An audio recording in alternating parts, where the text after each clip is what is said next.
magically appear. Yeah. No, that's boring. I suppose. Sorry, I thought you were doing a bit. I was. He But was. it was just for all of you. Tragic.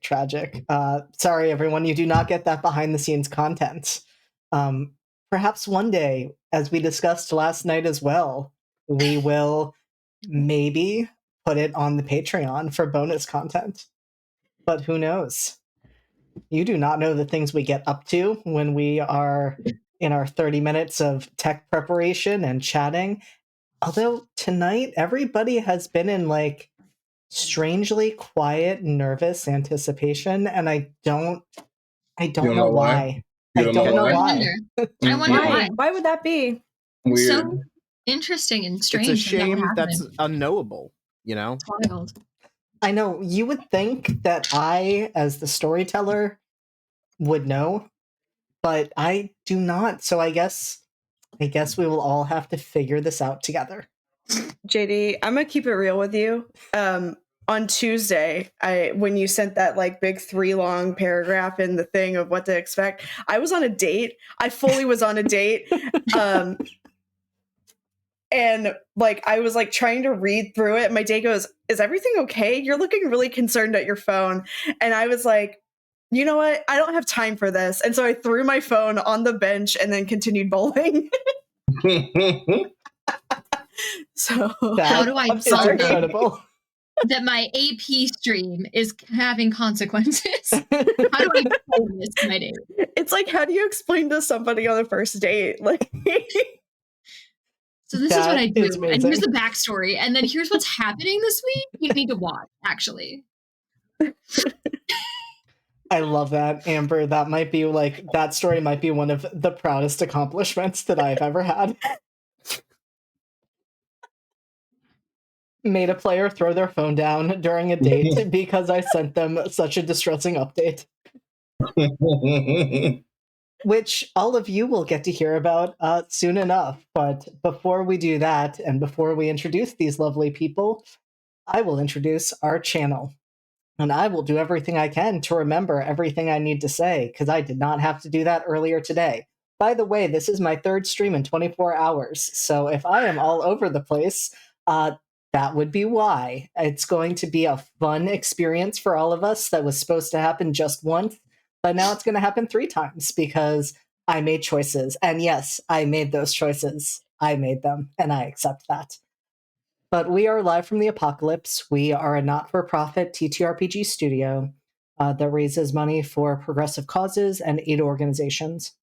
We are currently raising money for the First Nations Development Institute, and at any point during tonight's stream, you can type !donate, and it will pull up the link for the donation page where you can put whatever money you would have given to us in subscriptions or bits directly to the organization we are supporting. That way, Father Bezos does not get any. We prefer it that way. It is a good outcome.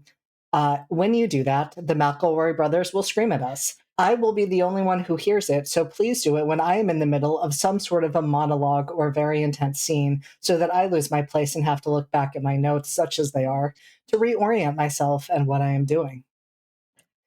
You do also, as always, have the option of subscribing. We, as my cast's facial expressions on that journey are indicating, we would prefer that you don't do that, but, you know, especially if you have, you know, Amazon Prime and can subscribe through there, we can't stop you.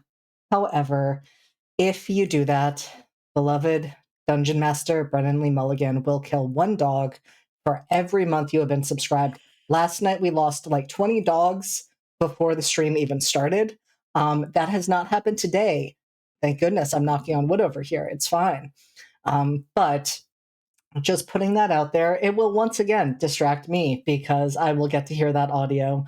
So it will be entertaining, though not as entertaining as if the McElroy brothers scream at me. So I think that's the business side of things I need to go over. I think it's now time to let our lovely cast introduce themselves, remind us who they are and who they are playing, and what Monsterheart skin they are using. And we will then jump right into the action. And so, with that, Kit, you are up first. Me? Hi, You. I am Kit. You can find me places on the internet at Kit Roll Cause. It's around here somewhere. And tonight I will be playing Ms. Elise Clarendon with the vampire book or something. She's just a regular person. I don't know. Don't worry about it. It's fine. It's normal. I forgot to remind everyone this is the Oops All Mortals table, so I'm not actually sure why I'm asking for the Monsterheart skin because it's just going to be mortal and it's fine. I mean, right, Q? Right, exactly. Hi, I'm Q. You can find me on the internet, midnight_inc. That's INQ. Just like my name, I'm sure you get it. I am playing Mr. Dorian Black. He's just a normal guy, so don't worry about it. But if we were to name the playbook, I believe it would be Infernal. Does that sound right? Does that sound right? I think it sounds right. Yeah. Okay. All right. Yeah, that's me. And Alex. Hello, I'm Alex. I'm Mightiest Finn on Twitter. And this evening I'm going to be playing Captain Fitzgerald de Villiers, who is also just a normal guy. I don't like labels, but if we were to label him, werewolf would probably be that. I think that's fair. I think that is totally fair. And last but certainly not least, we have Amber. And when I have Amber introduce themselves, I am going to remind all of us that this will sadly be the last week that we have them, which is why we are going to have an extra incredible session to send them off. Amber. Listen, I'm sorry. When I applied for the other game, I thought this was going to end. No, I know. Yeah. Oh yeah, we don't blame you We don't at all. hold it against you, but we will miss you. Yes. It will make us appreciate the time we have with you even more. That would be sad. Well, if this gets picked up for season 2, I will make another character. Yeah. Hi, everybody. I'm Amber, also known as the Space Jamber. I'm a TTRPG writer, editor, podcaster, and streamer. You can find me anywhere there's internet at the Space Jamber. I am playing Astrid Primer, Lady Astrid Primer, who doesn't know much about herself, but she knows she doesn't like to be unicorn hunted, and that's why she doesn't like labels, you know? But I guess one could potentially call her a unicorn, but not in that way. Sit down. Stop being horny. Get out the horny spray. Yes, ma'am. But this is Monsterhearts. This is Monsterhearts. We have to be period accurate horny. That is true. That is very true. Very accurate. And so, yes, this is our Regency-flavored Monsterhearts game. And this cast of characters, as well as the other table, has had a very interesting season so far. A season filled with, dare I say, a bit more intrigue and mystery than romance. Just fucking grip it and rip it, baby. Slop that down, dude. Yeah, dude. Crack one for the big boy. We are starting early to throw me off. Perfect timing. Beautiful. Thank you so much for the donation. Yes, this is an extremely normal and regular guy table. It is true. So yes, your season has not maybe been quite what you expected. We good, kid? We're good. This is where we're at tonight, and that is fine. We are accepting where we are at tonight. So, in particular, last time we were all together, the four of you were at a rather awkward dinner that you all survived, despite, like, your concern to the contrary. Nobody died that night. You were all fine. It was uncomfortable. It was tense. But your dinner at the Connolly household was just a dinner. That said, it did not take long in the next 24 hours for you to realize a lot had happened outside of what all of you experienced. And you experienced a lot. You found some secret passageways and rooms where rituals took place. Yeah. You found an entire catacomb, essentially, filled with boxes, at least one of which you knew held remains. Mm-hmm. You also shared some beautiful moments out in the gardens where some romance happened between a few of you and some connections Yeah, were just forged. fucking grip it and rip it, baby. Slop that down, dude. Thank Yeah, you. Now dude. our Crack total is one the for year big the actual boy. Regency began. Amazing.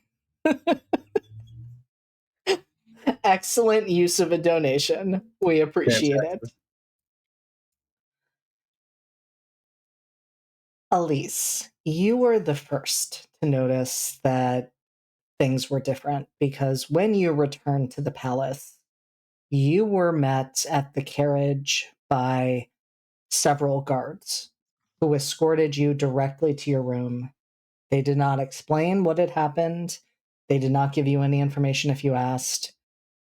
They simply said that they had been instructed by the sovereign to bring you to your room and that you were not to leave.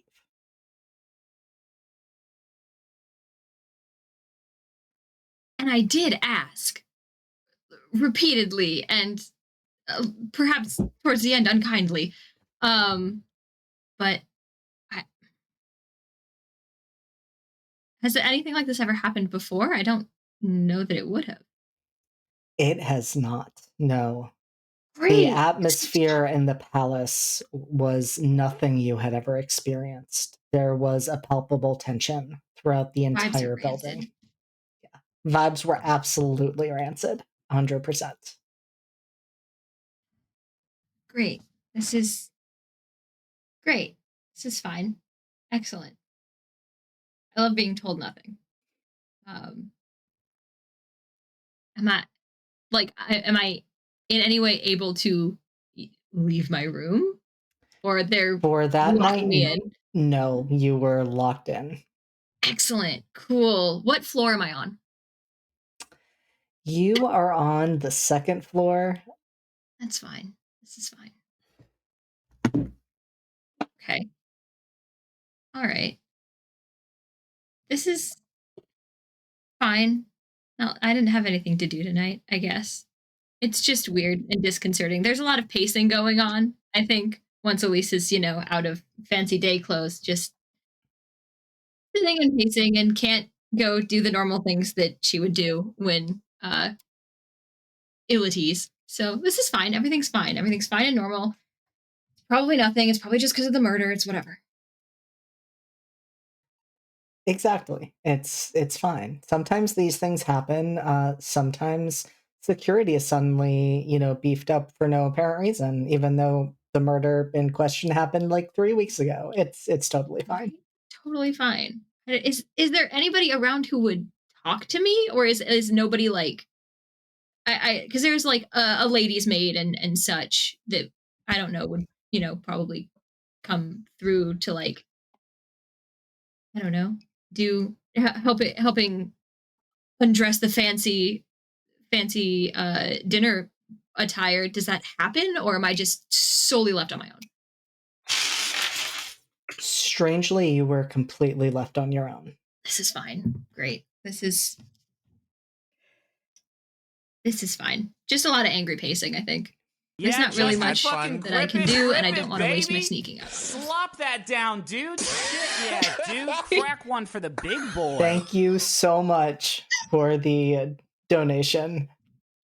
This is incredible. It's a shame that I didn't, give you any options like advantages, since we've gotten 3 donations already tonight. Tragic. I'm so sorry. Maybe I'll keep that in mind, and if anybody needs a reroll, who knows? Maybe I will be kind to you. I say we get -1 Rammy for every donation. I agree with that, actually. Yes. Okay. Yeah, I'm on board with minus Rammies. Minus Negative Rammies? Rammies. We get a You Rammy know what? counter in chat. Negative Rammy counter. Yeah, And right now speaking- we're at 420.69 Rammies right now. So It's so true. But like -3 Rammies.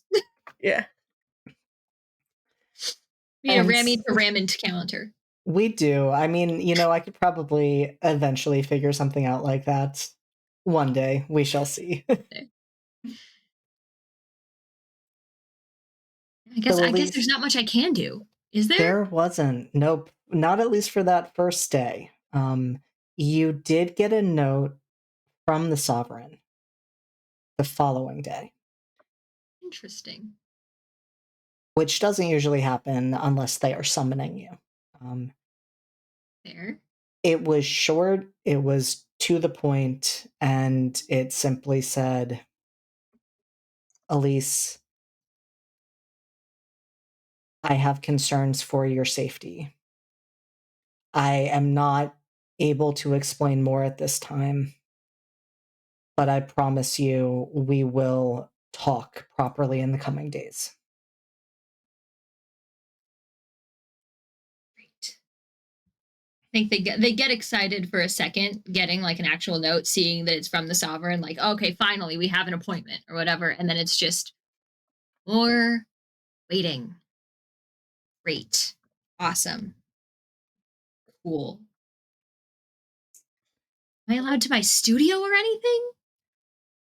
Not for the first day or so, but in the following days you are allowed out around the palace, but only escorted. And by that point, information is starting to trickle out, not just to you, but to others as well. Because the night that you were all at the Connollys, several others were in the palace. And the exact story is more rumor than fact at this point. But the rumor is that Colonel Horatia de Villiers attempted regicide that night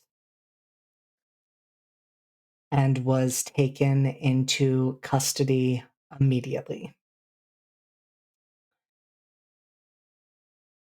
Following that, within a day or two, the Connolly family was brought to the palace for questioning. And while the Duke and Duchess were released, rumor has it that Lord Isaac Connolly confessed to playing a role in the murder of the Deloso brothers.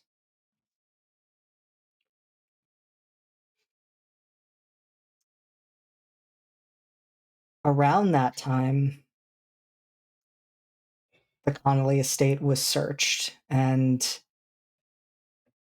there are indications some objects may have been found in the process. Though nobody seems to know exactly what was found or what it means. And at least at this time, the Duke and Duchess are not in custody, though Isaac and Horatia are both still being held in the palace dungeon. It was around the midway point in the week when the Winter Court returned, having previously gone to bury Prince Reynard. And you, especially, Elise, are hearing enough rumors around the palace that there is considerable tension between King Laszlo, Queen Guinevere, and the ruling monarchs. Because nobody can seem to decide what to do with several people who are being accused of having a hand in not just one, but multiple crimes. And figuring out who has jurisdiction over them has not been going well. So you have seen the Winter Court, the whole entourage, in the palace hallways, and you know that Sovereign Micah and, the Queen have been spending a lot of time having long discussions upheld by Seneschal Julius Shaw.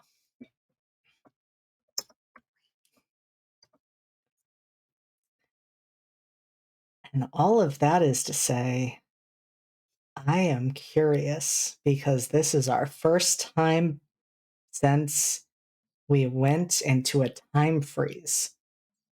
What, 3-4 whole sessions ago? I can ask this question, and that is, what letters do we have on the table? Since you have finally been able to exchange letters over this past week. If I'm remembering correctly, I don't have any, Elise does not have any newly received letters to my knowledge. That Yeah, I'm is pretty sure. fair. I was supposed to receive one. I don't know if that ever got sent. I received 2. Interesting. I think then, Astrid, I'm gonna move us over to you because if I recall, the night of the dinner at the Connolly estate, you had actually returned to the premises afterwards to obtain the box that you promised Isaac you would get. And snatch it I did. Once dinner was finished and everyone left for the night, I hate lying to Elise like I have. Because it's not who I am, not anything I represent. But I made a promise to Isaac that I would get this box. And so, when everyone else left and my carriage was a little delayed, a little behind, it wasn't because, oh, well, they must have just gotten held up. No, my carriage just didn't arrive. I walked home that night because I went back to the crypt and I grabbed that box that Isaac asked me to get and took it back home with me. I walked home. Oh, Fran, we know how fast a horse can go. And I sent a letter off to Rhiannon asking for her aid in retrieving the box to have it sent back to its intended recipient, tie up loose ends, and allow some form of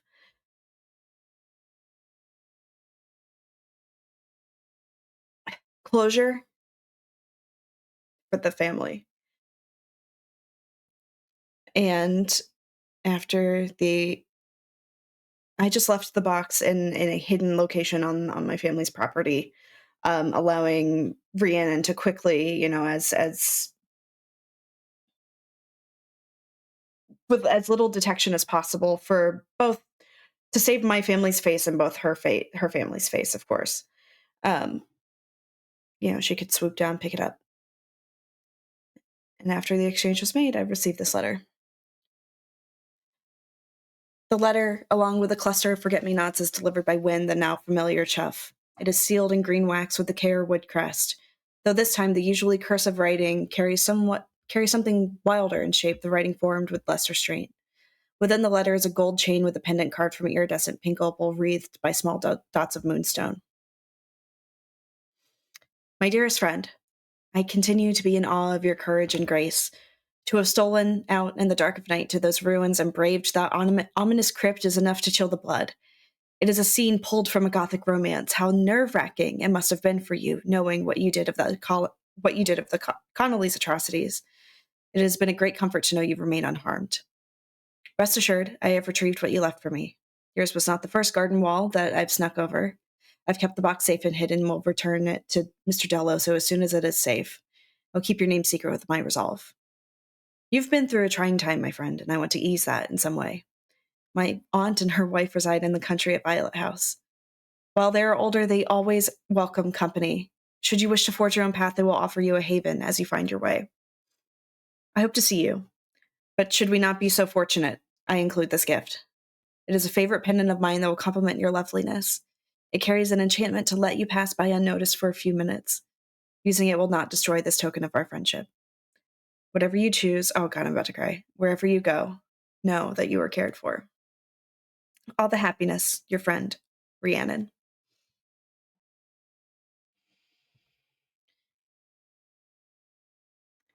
And then that is such a beautiful letter, especially for Astrid, who had to make such difficult decisions that there was no easy answer. There was no way to perfectly be in line with their values. There was a promise, and then there was what it took to keep that promise. And that appreciation from Lady Rhiannon for Astrid's sacrifice in doing that. Rhiannon, there will be a letter sent your way. I just wanted to get this session out of the way, and then I'll send you one, girl. I got you. But then I got another letter that was written on quality, though fairly plain stationery, but delivered by a courier of the palace. It contains the following letter and 2 pressed flowers, white hyacinth and freesia. Dearest Lady Primer, I hope this letter finds you well, and I hope I was not too untoward in regards to our dear Lord Connolly. It is simply my way to wish lovely things appreciate. Hold on. Sorry, Kit. I had to switch monitors, mate. I'm sorry. It happens to us all. I got your flower. Thank you, baby. And I hope I was not too untoward in regards to our dear Lord Connolly. It is simply my way to wish lovely things appreciated, and so I could not see such an opportunity wasted. I hope the conversation was at least amiable, and that you'll forgive me my meddling. I understand you're more experienced in the ways of court, and the ton on the whole. Sorry, babe. I don't. And I must say, I envy you that. I often feel I am out of my depths here, and your willingness to befriend one so green as myself is a kindness I won't soon forget. I hope that it is not so presumptuous of me to call us friends. If it is, I must apologize and perhaps hope that you would be amicable to rectifying that situation. If you would not be opposed, I would happily arrange some such tea time or promenade that we might become better acquainted. You've been a familiar and welcome face throughout the season, and I simply could not go any longer without extending such an invitation. I understand you must have your own duties, as do we all, so if such an invitation cannot be accepted, you have my full understanding. And if it is simply that you do not wish our friendship extend beyond the confines of society events, just know you'll always have a friendly admirer in me, yours, Miss Elise Clarendon.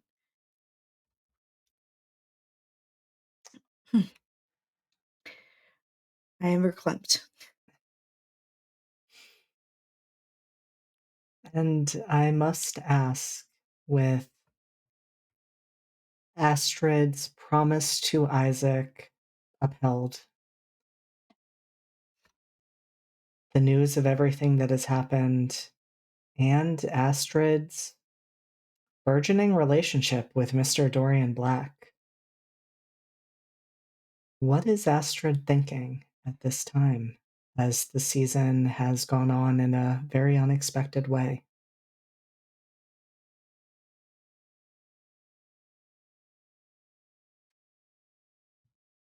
After hearing of everything with the Connollys, knowing Isaac's involvement, and now realizing that there was some almost like aiding and abetting with this delivery with the box, it's almost like even though Astrid acted with integrity and with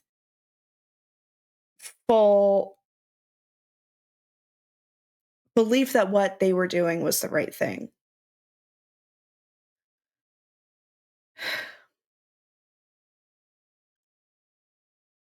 and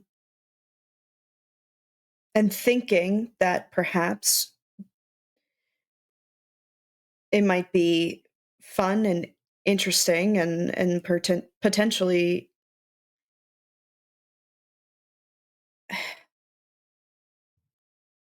something more to pursue with Dorian, but the news of the Connollys has forced Astrid shamedly to retreat indoors again, the way the innocent always do when confronted with something scary and terrifying. And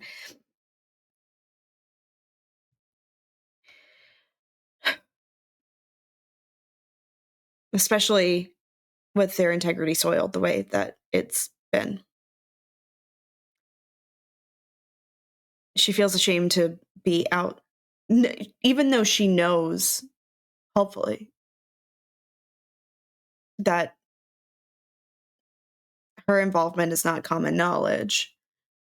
There's still that voice in the back of her head saying that she absolutely did something wrong. So in the past week, she's stayed at home, afraid to reach out to people, afraid to say anything for fear of implicating herself, implicating Rhiannon, asking such a selfish, awful, terrifying thing of Rhiannon as to be involved in this entire situation.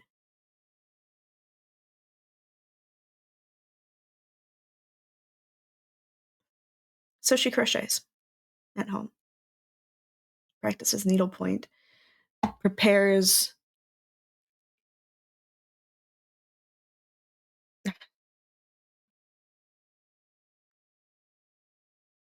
feigns ill.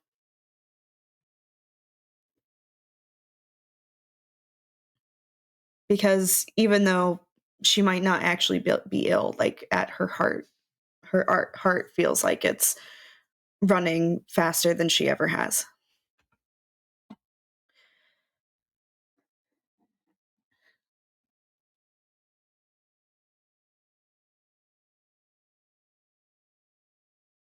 And you can tell me if it is a blessing to Astrid or a curse that Astrid's family continues the way they have been when it comes to her. That it is almost like they do not exist and they do not do much beyond ensuring that you have access to food and water, but there is no emotional support. There is no checking in. You are left to your space, but without that being from a place of care.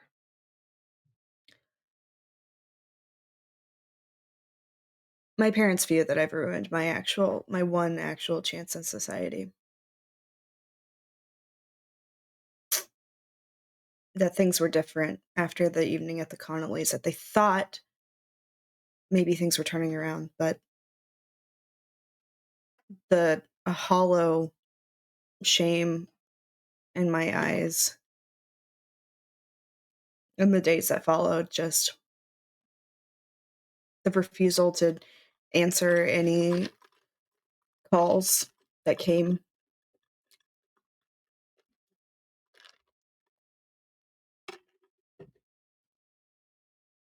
Though it is. Esther gave up. And they saw that. They saw that in Astrid's eyes. And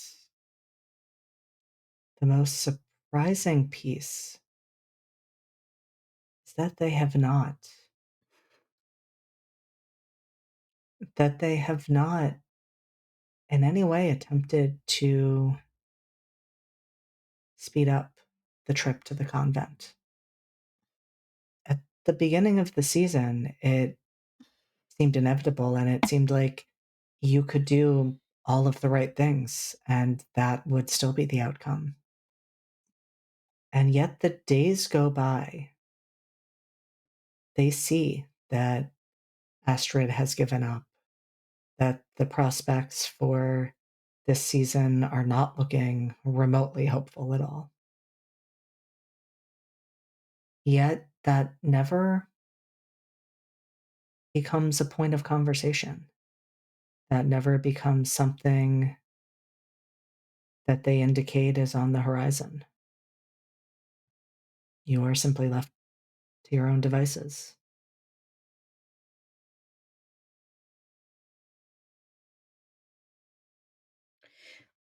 At least there'll be nice trinkets for Elise, for Fitz, for Dorian, little favors that if she does make her great escape, they'll be left behind for them to, as a token to remember her by.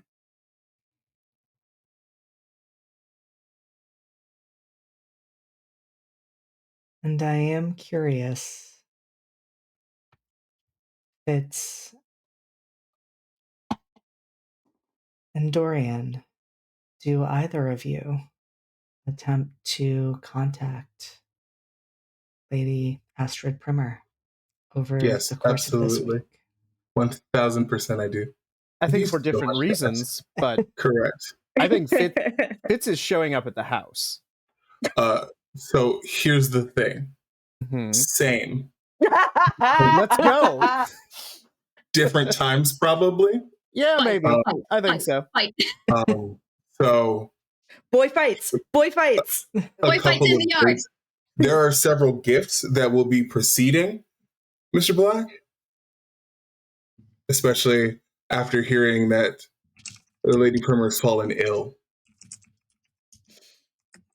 I think Fitz doesn't wait. JD, we had sort of talked about this, but I think he's there next day after, like very, very close after the dinner. Yeah, And- by all means. By all means, Fitz. And so, Fitz, I'm going to ask you to roll to manipulate an NPC to convince Astrid's parents to let you see them. Okay. That's rolling with hot, right? It is rolling with hot. Cool. I am that, so that's fine. That's a 12. That is a very, very good roll. And I think Look, Fitz is really leaning into the, like, I'm on official business. Do you not, like, there are murder investigations happening. We were at the Connolly residence, so, like, I need to talk to Lady Primer now. Astrid, how do you respond when your mother comes in and says, Captain de Villiers is here to see you?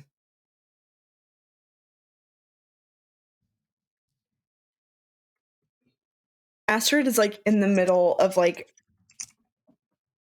crocheting what looks like a tiny, cute, adorable version of Kit, but like with vampire fangs. Yeah. And not Kit, sorry, Elise. But it could also just be like, you know, a prediction of the future, just real life Kit. Yeah. I'm in now. Yeah. I willed you into the game. I'm sorry. I'm sorry. Perfect timing, Kit. Incredible. Yeah, so Astrid is just crocheting that and then looks up at their mother like, why? Mother, I do apologize. Why would Captain de Villiers be here for me? I thought he was pursuing Miss Clarendon. I'm sorry. And your mother looks a bit disappointed as she says, that is not the purpose of Captain de Villiers' appearance here. He has questions regarding the ongoing investigations and all of that business. I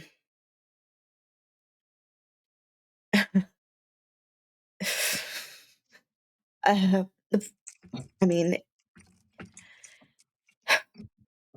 in my weakened state, I don't know if I would be able to properly answer whatever questions that he has to propose to me. But I suppose it would be exceedingly rude to let somebody of his station down and not answer his call. I will be down shortly. And your mother gives you space to prepare after informing you that Captain de Villiers is waiting in the sitting room.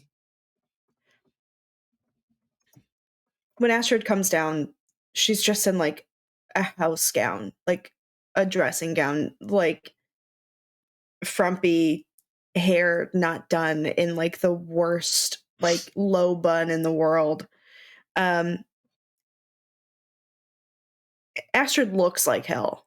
The opposite of like hot like de Villiers is at all times.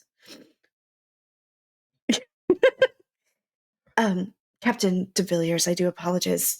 Please excuse my disheveled visage. How can I help you? Fitz has been sitting, and he stands, and you may note that he is also not the most put together that you've ever seen him. His uniform is a little, it looks like he's not slept in it, but like put it on hastily and maybe been wearing it for a few days. His hair is a little disheveled. But he stands and gives you a very crisp bow and says, Lady Primer, nothing to apologize for. You look lovely. Excellent. You have questions for me? I do. And he looks around the room.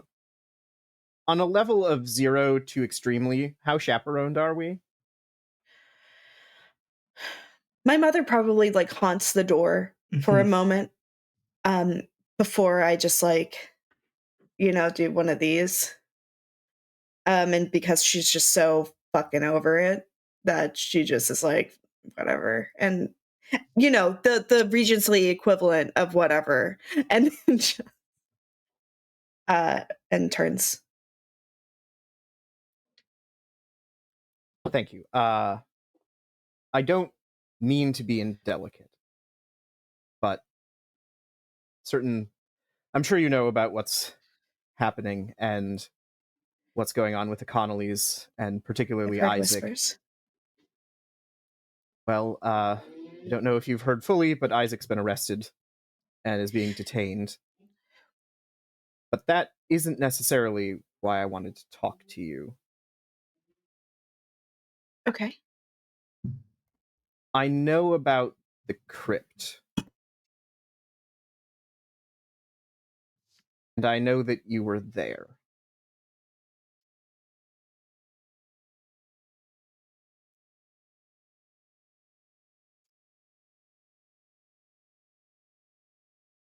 Astrid is panicking. Just doesn't say anything, which is almost like a confession in and of itself. To be clear, I don't suspect you of anything. However, you must realize that the circumstances are troubling, to say the least. I don't know what's in that crypt, but I didn't care for the vibes, or the Regency equivalent of the vibes. It's equivalent of the 5. Sorry. It's like, I don't believe Isaac responsible for what happened to the Delosos, at least solely. However, you spoke with him for quite a while that evening, and you were alone with him for quite a while.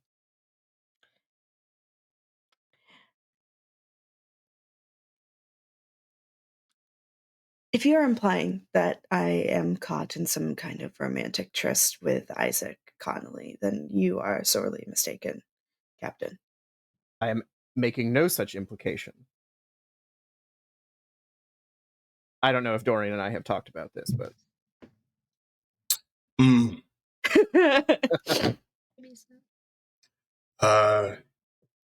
We're gonna say yes. okay. So I certainly am making no such implication. I am skilled at keeping other secrets, and I won't remark on this one out of respect, but why did he take you there?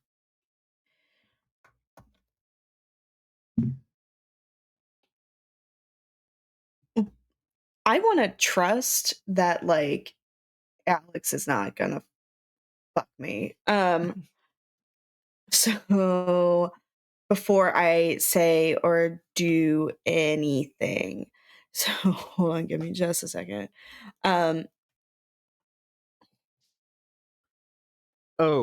Is Astrid wearing the gift that Rhiannon sent? Not right now. She doesn't feel like she deserves to wear it. Okay. I will say Fitz has a very similar one on his jacket that he is wearing, that Astrid may have noticed.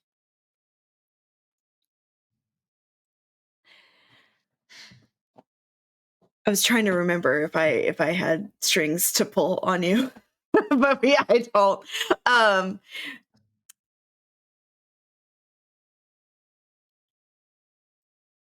Okay. Can I tell will you say something? it does say that you do have a string on Fitz.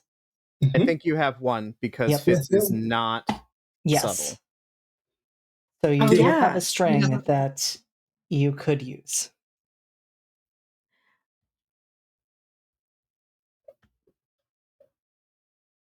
No. We're not gonna try to lie or fuck around or anything in this.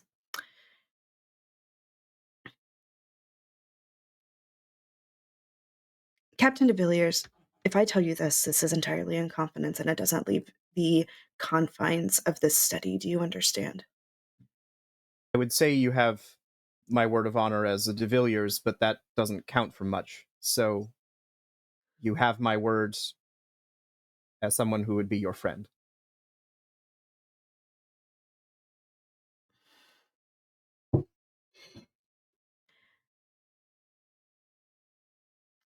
Isaac just...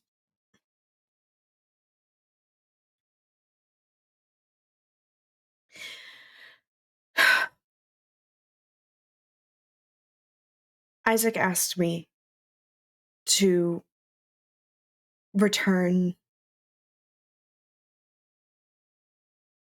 certain remains he had in that crypt back to the Deloso family. He could not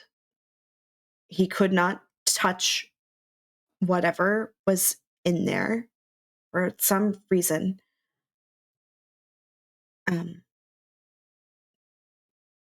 Due to whatever curse or that was placed upon it. But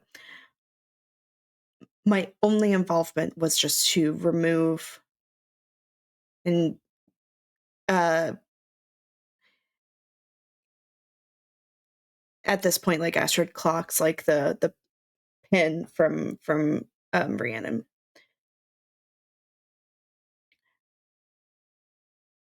My only involvement was just to remove the box, the remains from the crypt and leave them in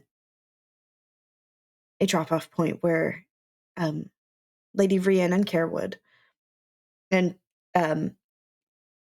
Astrid nods at your brooch. He touches it. Ultimately made the delivery. Protectively. Yes. Ultimately made the delivery. Her kindness knows no bounds.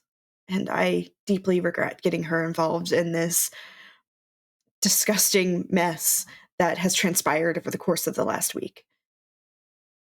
But that is the truth. I believe you. So you don't... As I've been looking into what's going on with the Delosos for some time. Rumor has it that Isaac has confessed to the murders, or at least involvement in them. Do you believe that to be true?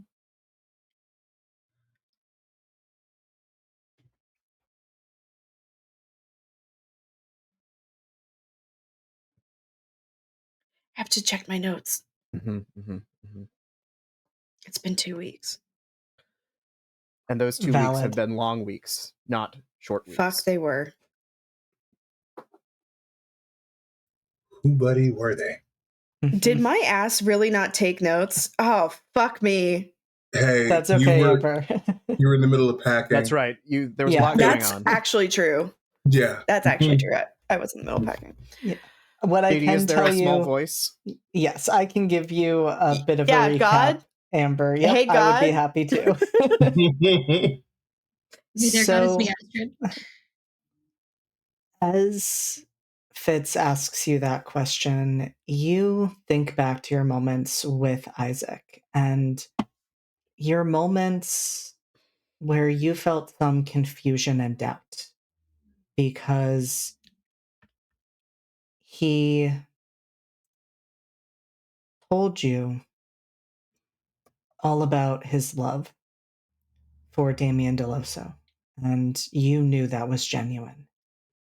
You knew that there was no subterfuge. He genuinely loved and still loves him.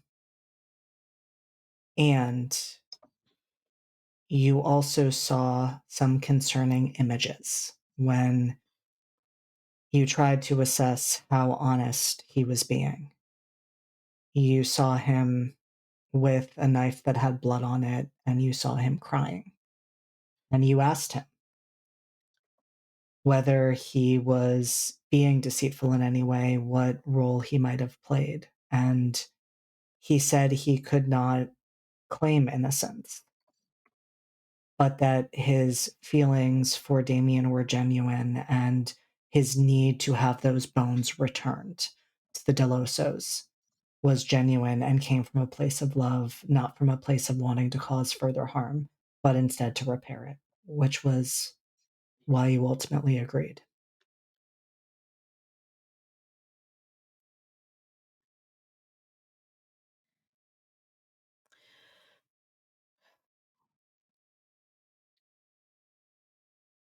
Captain, if there's one thing in this world that I believe in more firmly and more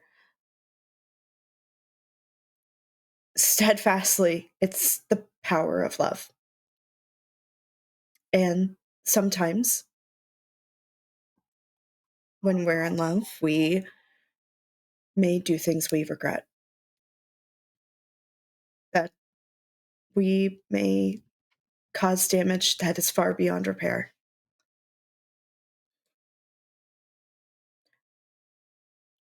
While I can't claim whether or not I know Isaac's involvement in these murders, I do know to the depths of my soul that he loved Damien, loves Damien still.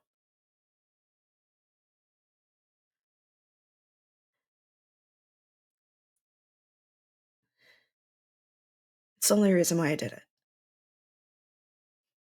it. There is understanding in his face, and he nods.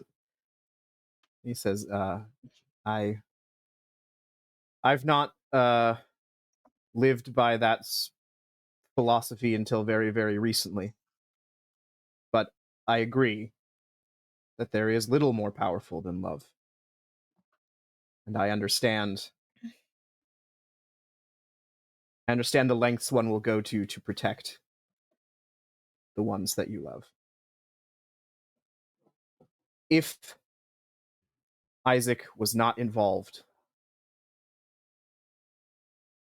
then someone presumably close to him must have been, otherwise the corpses wouldn't have been stored on their estate. Correct. he sort of gives a nod, like he's reached a decision, and he says, I want to thank you for speaking to me. I know that you've taken ill, and this is a trying time for you, but I do wish to apologize. Innocents, those who are unstained by the schemes and politics of the world, are often the ones most hurt by those very same schemes. And I regret that you were involved in this in any way. But I think that this information might help right a wrong. So please know that you are doing a good, and do not treat yourself too harshly.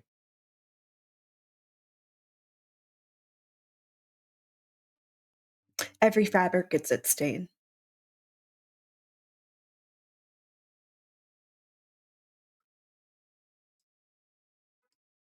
And if there's anything I can do to aid you in your endeavors, Captain,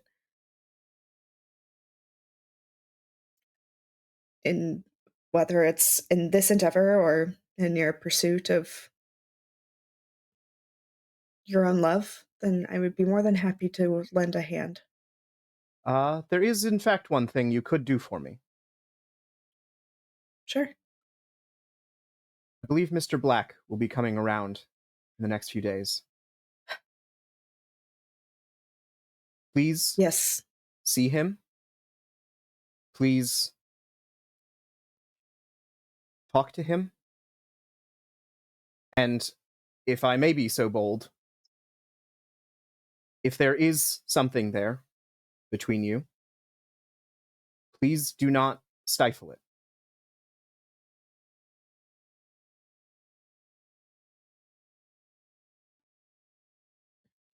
I believe that both you and Mr. Black deserve happiness as much as myself or anyone else.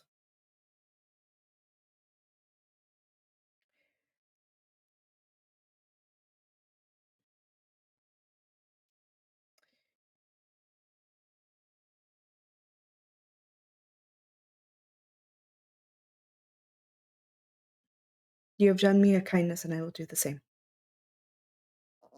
I will I take will up. hear out Mr. Black. Thank you. That's all I ask. Dorian is a friend and very important to me, and his happiness is my concern as well. I will take up no more of your time, but I do thank you. And he gives another very like formal bow, and like military time, very rigid, walks out.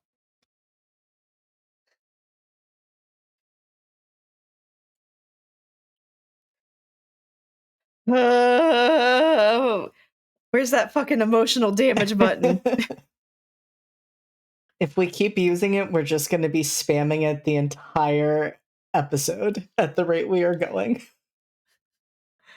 It is true. I think it was Steph who was like, emotional rammies, and I'm like, I am not causing these. I am just observing these. Carmen, I'm going to be sending you letters, just so you know. I love Fitz activating the move Wingman. Yes. Yes. Not a technical move in Monster Heart, but I'm petitioning to make it one. Get in the comments. In Monster Hearts 3. Yes. Exactly. Roll with Volatile to be a Wingman. Yeah. Wingmen are cool. Pew pew. I don't Ooh, know. that's a good one too. Anyway. Mm-hmm. And so, Mr. Dorian Black, I know you had said before your arrival, several gifts arrived first, or several packages arrived. Correct. What do you send to Astrid? Flowers. There's lilies. There's marigolds. There are several that are good for healing, and also still go a bit with her general aesthetic, light and beautiful and lovely. after those, there are roses. Also, there are different teas from outside of London. There are different types of yarn and thread for crocheting. And then he shows up.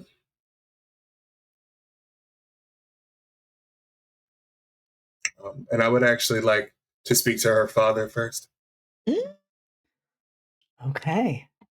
Get him, Torian. That is certainly something that can be done. Certainly a choice, isn't it? It is a choice. Mm-hmm. Actually, let's just back up for a real quick second. While he's been out getting these gifts and making sure that they were delivered properly, Dorian has also been like officially looking for a place of his own. Okay. And like, I think he's in the talks for a spot when he actually goes to speak to Lord Primer and the Astrid. Okay. Like the chat said, like you said, Kit, bold moves tonight. Let's see how this plays out. Yeah. Go get him. Oh. So you are escorted in to the sitting room, and Lord Primer sits down to speak with you. Lord Prim, I do appreciate you taking the time to have a conversation. I'm sure, like mine, your time is valuable, so I won't take too much of it. I have interest in your daughter's hand in marriage. And before you ask questions, I do mean Astrid.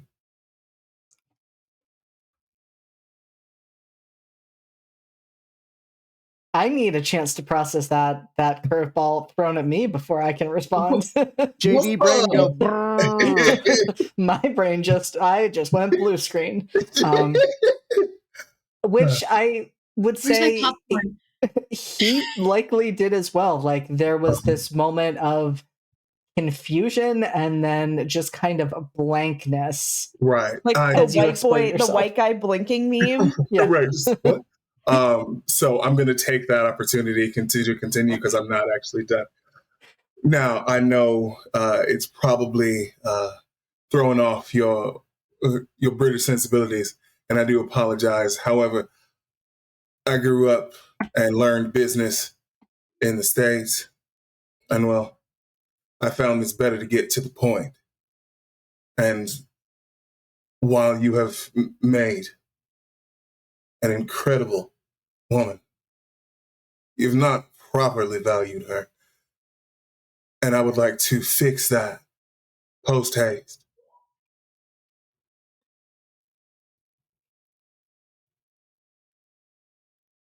I would like you to roll to manipulate an NPC.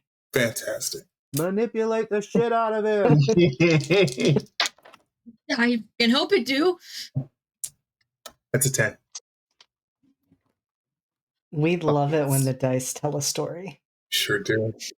Tonight we vibe, y'all. Get in the comments Holy to thank shit. the dice. Get in the comments for the engagement party. He studies you for a long moment. Mm-hmm.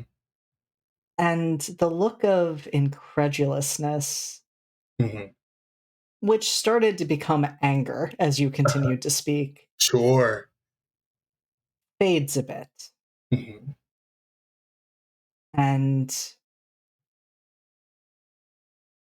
he takes a moment and then asks, well, businessman to businessman, what can you offer Astrid?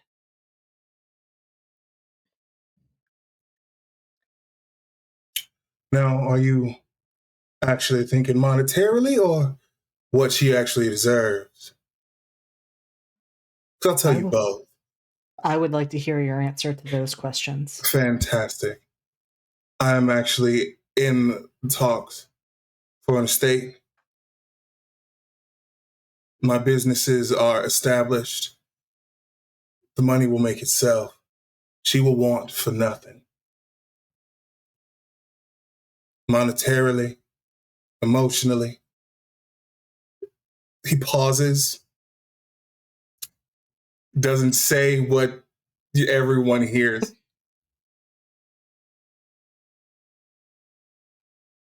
She will never, as long as I can help, know a sad day, or at least not a lonely one.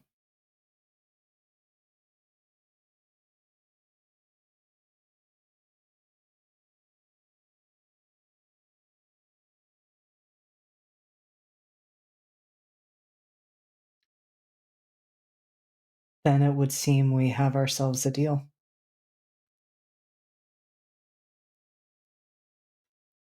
Provided Astrid is okay with this, of course. Oh, He doesn't say trust me. that. He doesn't say Trust that. me. Oh, that's already. Listen, so here's the thing. I was going to ask Astrid, well. It's always going to be her choice. That's all. Wonderful. And I will extend my hand to him. He will shake it. Fantastic. There are some details that I need to iron out just to make sure that my name is free and clear and up to the pious standards of your family. But I don't think you'll have much of an issue. No. Where should I wait? And he gestures. He actually gestures out back to where there is a small garden and says, I will have Astrid brought down. Excellent. Thank you, Lord Brimmer. It was a pleasure, Mr. Black. Pleasure's all mine.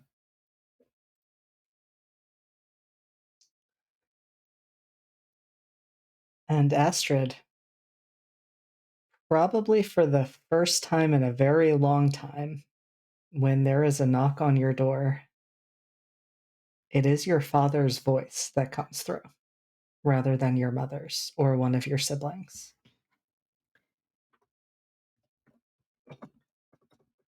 Astrid opens the door and there's just like bags under her eyes, and like everything's just like a little puffy. Just that confrontation with Fitz was a little much. And Obi's making biscuits over there. Oh, just really cute. Oh. Okay, sorry. So yeah, just and her hair is even more like disheveled than before, probably just kind of like hanging and like stringy down her back at this point, just not even up. Oh, father, what brings you up here? Well, Are the nuns Astrid, here? it would seem that you do not make a failure of this season. In fact, I believe it is time for you to make yourself presentable.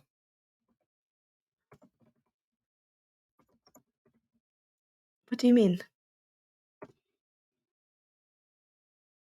Mr. Dorian Black is awaiting you in our garden.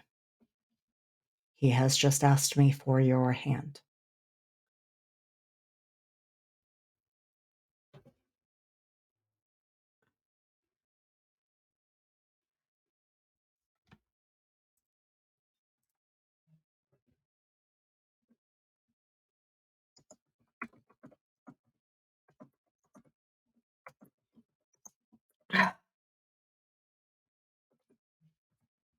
Holy shit. I mean, sorry. Father, I'm sorry. Uh, uh, um, I think I need to keep my cool. All right. Yes. Roll to keep your cool. I'm afraid of this situation. Commitment. That is a valid reason to roll with cold.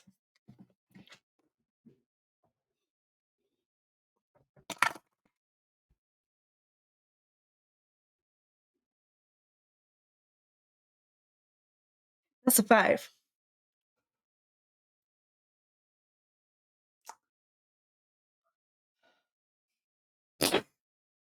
Does this mean you are running, Astrid?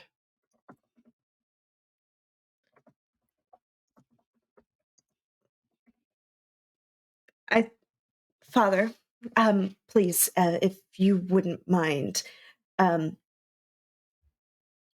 just, my privacy while I get changed. Of course, we can't leave Mr. Black waiting. This is truly a day I did not anticipate would ever be coming. And she closes the door. Takes a couple minutes to like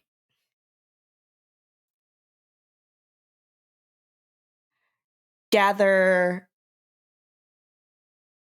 everything that Rhiannon has given her over the course of the last like couple weeks, and into like a traveling gown. And I think I will try to run away, but I'm kind of hoping I fail for the Rammy. Come on, dice. Don't let us down. Dice.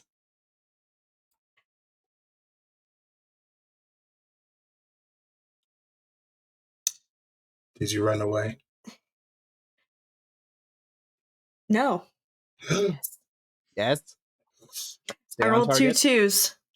Yes. I fucking love this song. Yes. Oh. Good. Incredible. So that's a 6 total. Absolutely incredible. And so what I'm going to say happens is you are preparing to you have your belongings, you're trying to figure out the fastest way to get out, but you're just not quite fast enough because as you go to leave, you more or less walk right into Mr. Dorian Black, who has been outside and just kind of walking around the outside of the house while waiting for you.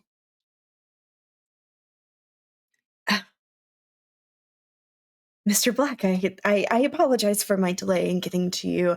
I was not Coming. I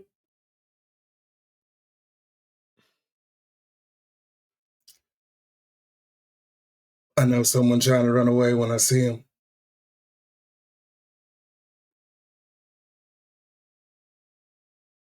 He will offer. Did you like trip fall, or is it just kind of we're here now? I think it was like a bump into each other kind of thing. Like a okay.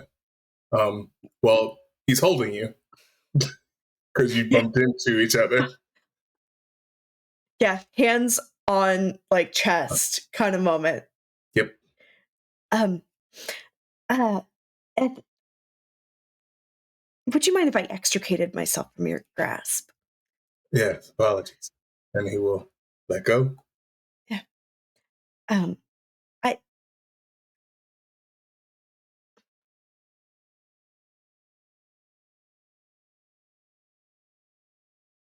sorry. I heard of what you asked my father.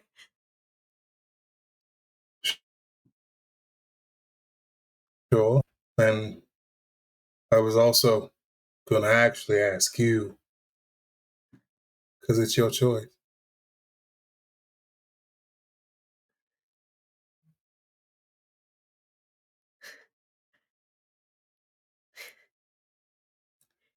That doesn't make any sense. Let me be clear. I would have been asking you whether or not your father approved. Because I could give a damn about what your father thinks. Because he can give a damn about you.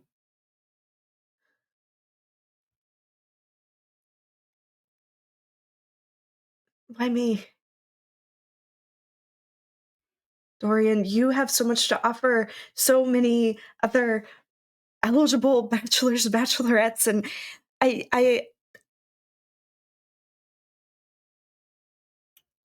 you just have someone younger who can provide for you. Provide me Someone what? more exciting. You're plenty excited. You were trying to run.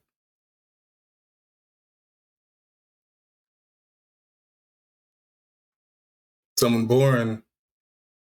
Well, you know, not the point. I'll answer your question. Why you? Because you clear my head.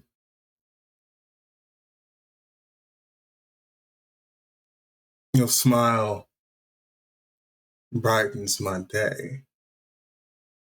Even when you try and hide it or hold it back.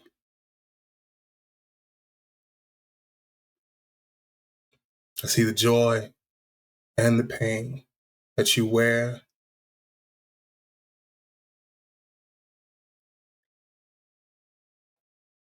I want all of it.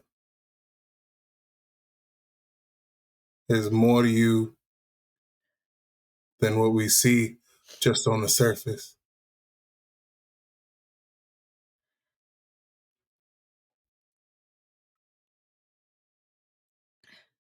I mean, the same could be said for you, Mr. Black. I mean, you come into town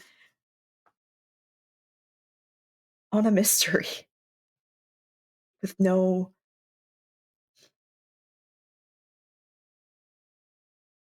But from the moment I first laid eyes on you, you entranced me, and you were so kind. You've offered kindness to everyone else in the season, in society, but it's genuine. It's not laced with these airs of pretentiousness the way everyone else around here acts.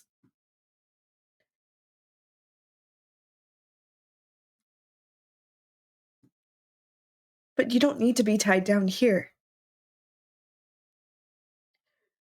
You're too good for this place, Dorian.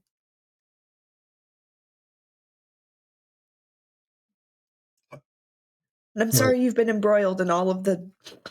I'm sorry you've become embroiled in all of the tomfoolery that has been pervasive over the last few weeks.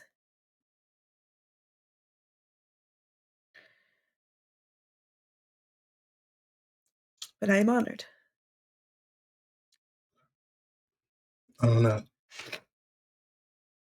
Like this. I have been around for some time. I look young. That is what happens.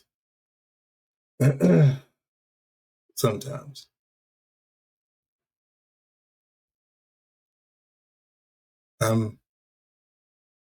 I've been around. I've seen enough. I'm not settling for this place. I found this place, and I found you. So, if you don't mind too terribly, I'd like to stay.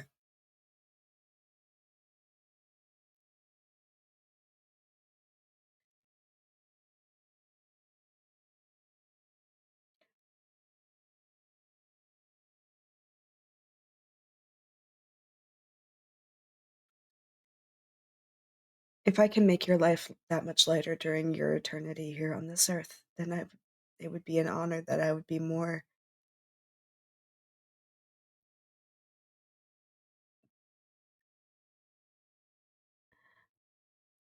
Yes.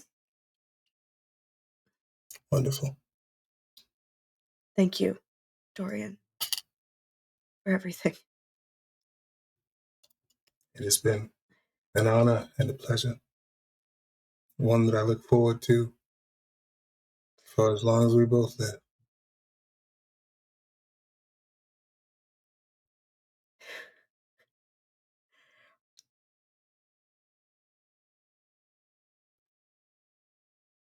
I think Astrid is going to do something very out of character for her and maybe press up on her toes and try to kiss Dorian. Let's absolutely go. Hell yeah. She does.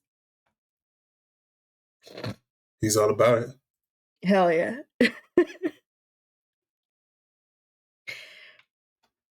It's chaste, but sweet. Sure. Absolutely. And so I still have some things to work out, but I will have a place for us in no time soon. So get your things here together. And when it's time, I will make sure they're gathered and brought to the house. And of course, you'll be able to see it before it's complete.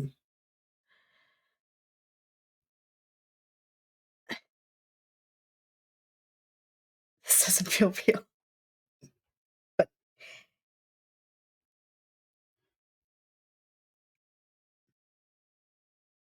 being in your arms is the most real thing I've felt in my entire 26 years.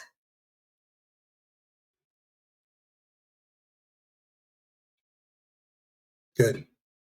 I've had love before.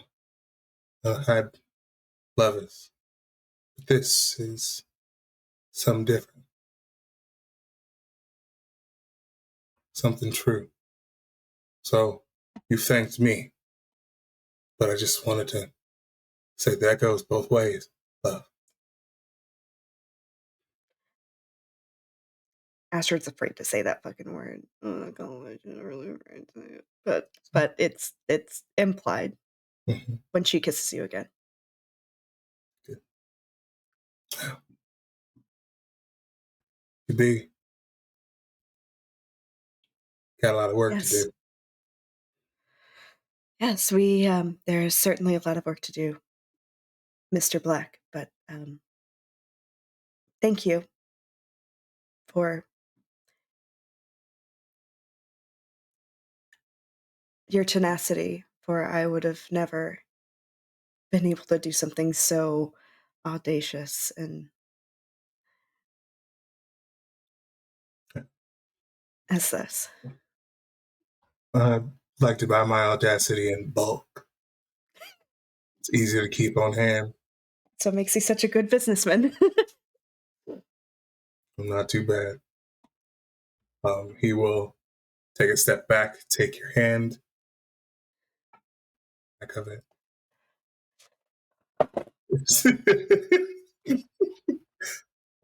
And then he's gonna go and yeah. Mm-hmm.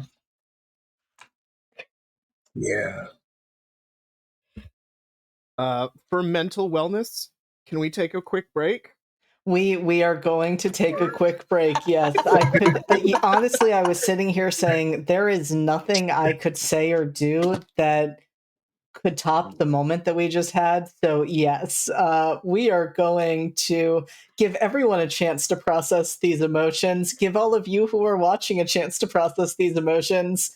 And we will be back in 10 or so minutes once everybody has been able to do what they've needed to do to cope with the incredible scenes that have happened thus far tonight? Huh? I am fucking unwell. I would just like to say that I like that Amber started this by saying Astrid had a bit of a week, just kind of a sad sack, mopey week, and then we did not. No, we're not doing that. We're not doing it here. Let's put a pin in that. Let's put a pin in that, and let's actually do the You thing. thought.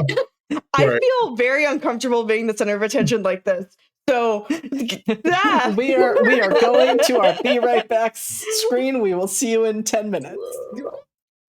All right. Hi, everyone. We are back. I'm remembering to turn off the music.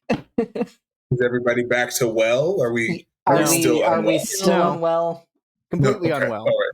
Yeah, gotcha. Not going to recover for days, but it's true. I'm here, so that's fair. Then I've done my job.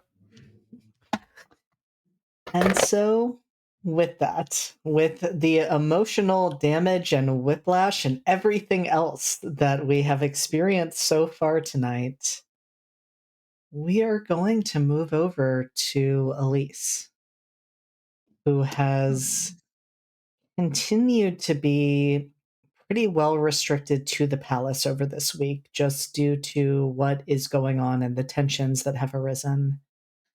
But finally, something that Elise asked for, now well over a week ago. Sorry, I have to be distracted by Obi because, my God, we have a pet. Let's get the pet alert going because we must. No other choice. Emotional support, Obi. Baby. Oh, you are such a good baby. I love you. Okay, I was going to say redirect my brain. Yes. So, Elise, you finally get more of a response than that short note you got after being confined to your room for 24 hours or so. And much like they have sent for you before, the Sovereign, not actually like they have reached out to you before. In this case, they respond to your message with a message and say, Elise, I know you have made several requests of me to talk. There has been a lot going on in the past few weeks. However, I would like for us to take some time to discuss matters this evening, and names a time and place, the study that you usually go to, and indicates that one of your trusted maids will be there to escort you, as you are still being escorted around by at least one person, if not by multiple guards. Of course. I mean, it's not like they're busy. No, even if they weren't, under essentially house arrest, this takes precedence. They've been trying to speak to them since the murder happened. So I mean, they would, bide their time until the aforementioned meeting time, and they are perhaps unexpectedly on their best behavior and then some. They are, dressed properly. They are, not mad early banging on the door. They're not late. They show up with their chaperone, and they do the appropriate, not goofy bow that is, required of these things, even in relative private. And they will wait for acknowledgement or permission or what have you before, standing or sitting or what have you. They are behaving themselves. And it is interesting because, if anything, Sovereign Micah is on a bit of the opposite side of the spectrum, in that rather than being well put together and poised, they look a bit disheveled, more than you've ever seen them. They're not really out of place, but not quite in place, visibly tired, which you didn't even think was possible. And definitely not standing on ceremony in any way, shape, or form. In fact, like when you bow, they just kind of gesture towards the chair and say, "No, no need for that. Just let's both take a seat and let's talk." I think Elise sort of like looks around like, am I being punked right now? Like, because normally they're the one being, chastised heavily for not following decorum. So this is unexpected and weird beyond unexpected. But they do as they told. They sort of, glance over their shoulder to like, is the maid leaving? Is she staying? What's the situation there? She is leaving. In fact, Micah gestures for her to step out. Okay. I'm sure you have questions, and my sense is you had questions even before the events of what transpired a week ago. I did. My primary concern, of course, we didn't really get much of a chance to talk after that, after the events with the prince, and for good reason. I do not blame you. I understand that you have many duties, but it is about the seneschal, and I thought that it would be prudent, even this late in the game, to bring that to your attention. I have to imagine you were aware of his actions on that day. Yes.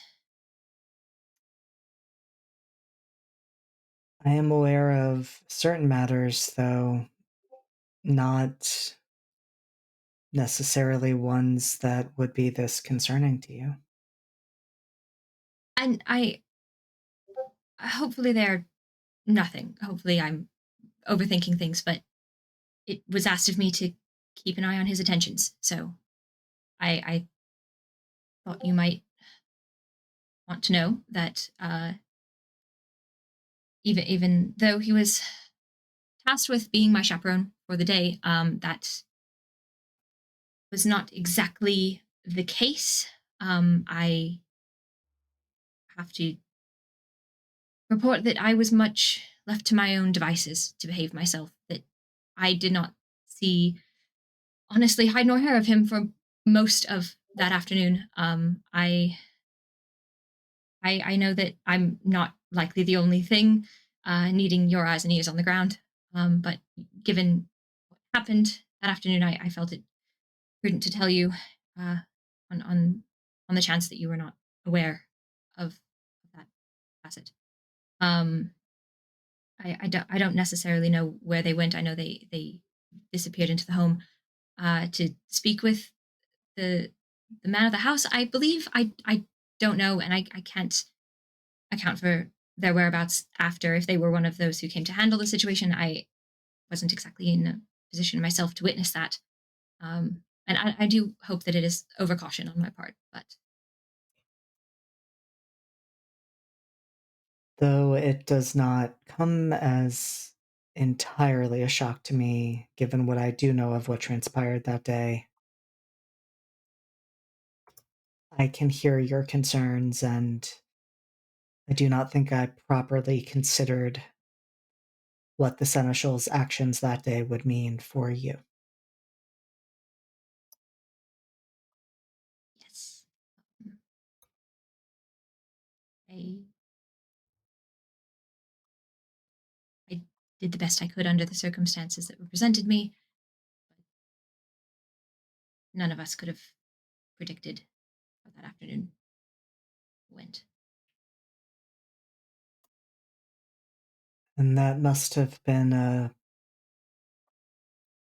very troubling sight for you to see, let alone be in close proximity to. Precisely. Nothing untoward to that effect happened. I was left alone. I was not alone when we came across the situation. So it was handled. It was handled as discreetly as it could be, and nothing untoward happened in regards to that. It was handled as best we could. Who would be the we in that situation? Elise. Must we play these games? There's only one person outside of this castle who knows. And they do not know our secret. They do not know your involvement to the extent that it is. I have kept that promise. And he has kept his promise, as far as I know.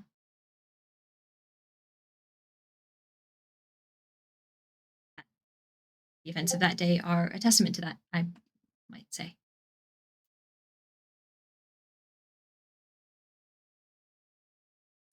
And you have continued to see him, have you not?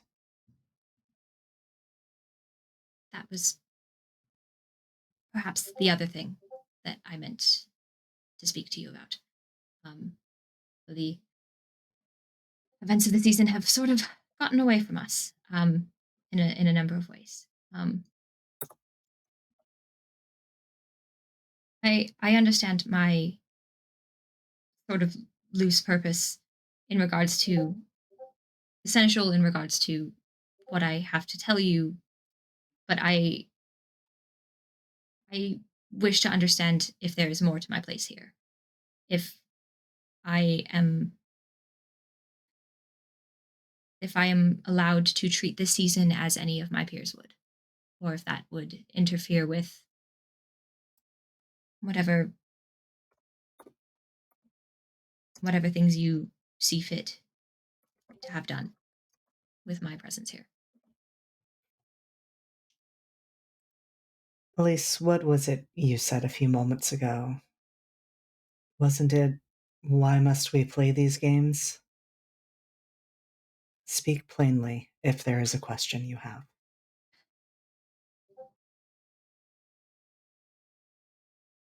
I wish to know if your plans for me align with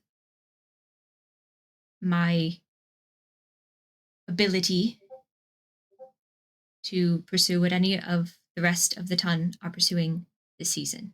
If intentions are to be declared, I should like to know if I'm to let myself down easy now. I don't expect to understand what you need done, but it would be remiss of me to assume that there is not more that you wish to ask of me. And I should like to get that over with now.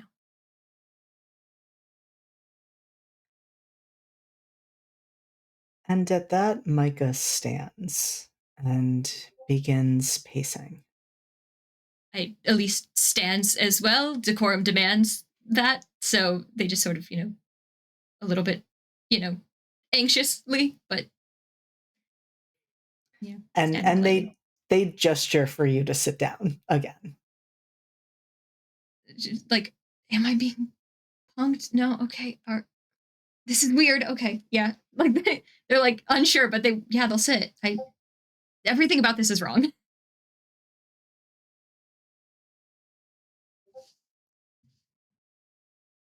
Elise, this is much more complicated than your question demands. Or your question is, are you eligible? Are you someone that one could make their intentions known for? Or would that interfere in court politics and those dynamics? That is a very separate question than what I feel you are asking, which is what should happen if a certain person who you have been spending time with were to declare his intentions?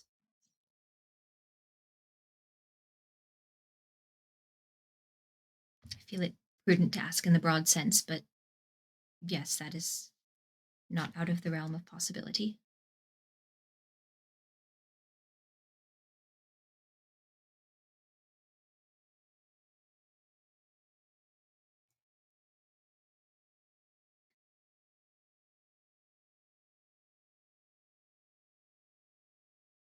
It may surprise you. And Micah actually pauses when that happens. And again, it is so very disconcerting because they say, no, please go ahead. There's very much like the oh shit, oh what collecting herself a bit. None of this makes sense. I understand the accusations that lay at the feet of his family. I do not wish to come here ignoring that, although I would have liked to perhaps been made aware instead of being locked to my rooms. But I digress. He is not his family.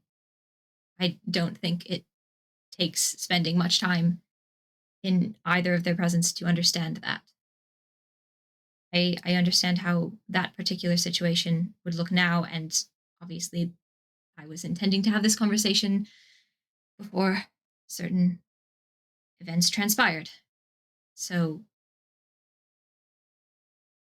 I understand if in that particular situation some additional discretion is necessary, but I pray that you consider that he is not his family.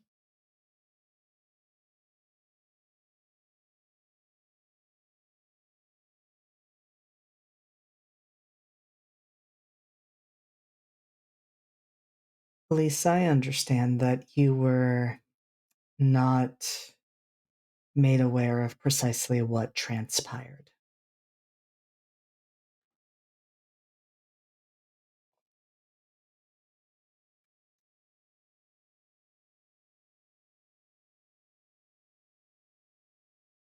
Captain de Villiers' sister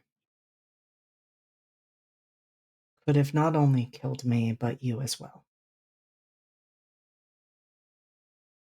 How?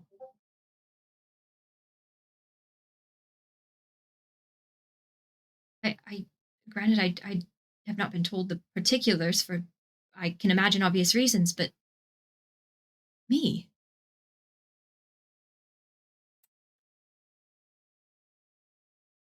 Elise, I know you will be angry with me for this, and I need you to understand that the decisions I made were because it was the best way I could help you. But what we found her doing was poisoning the blood supply that we have. And had it not been caught, both of us, as well as others in the palace,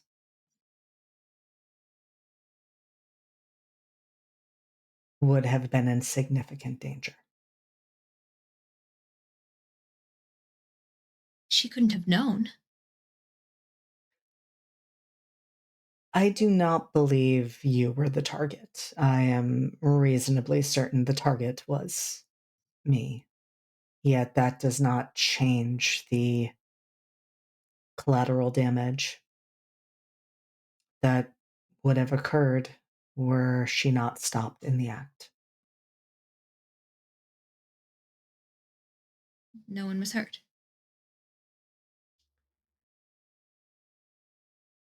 Amazingly, no.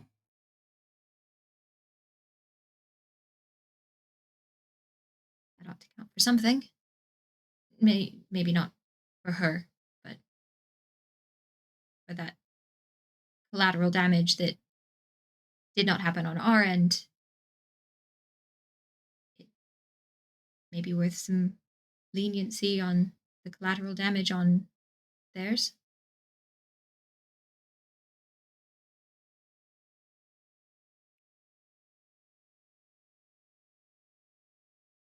There is more for me to say on that, but to answer your question, Elise.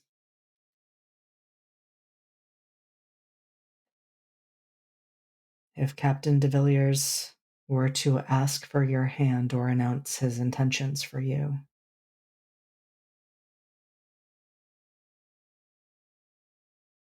we would not automatically say no. However,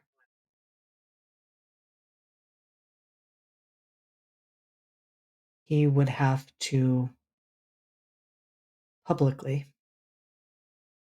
disown his family.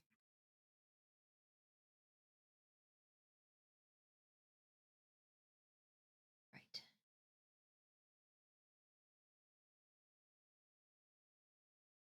Understood.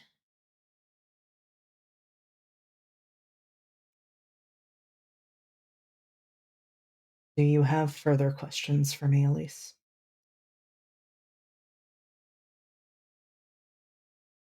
I think at this point, she does stand up again, and whether or not, they, wave her away, they will, step towards them and not necessarily you know, move to touch them or anything, but close enough that it's, feels perhaps more that they're speaking as equals. And she just sort of, looks a bit like genuinely concerned. And asks, "Are you all right, Sovereign?"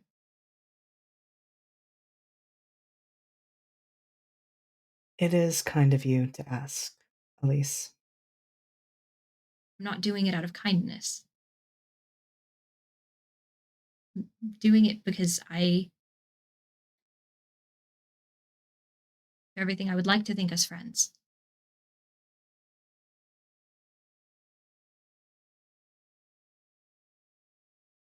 And Micah does not immediately shut that down the way they would have in the past if you even dared to approach that subject. And they clearly do not want to address it, given that their next words are, "Thank you, Elise. That will be all for tonight." Of Your Highness. Do let me know if there's anything else you need of me. Michelle. Shall I expect our teas to resume, or I understand if not. We would like for you to remain on palace ground as much as is possible. The tensions with the Winter Court have their own danger, and with tensions being what they are, I would not want you to become accidentally caught in the crossfire. Are you saying I am to specifically limit my interactions with the Winter Court? That would be preferable, and it would also be preferable that you stayed as much as is possible on palace ground. And if you insist on leaving, at least bring Joe with you. As you wish, Your Highness. Thank you. And they nod and don't make any move initially to stop you, although there is a look on their face that you can't quite make sense of, something that they are wrestling with. And it's only when your hand is almost on the door that Micah says, Elise, if you are to choose to become any more entangled with Captain de Villiers, I think it's prudent for you to understand that you have already been caught in the crossfire once. That Colonel Horatia de Villiers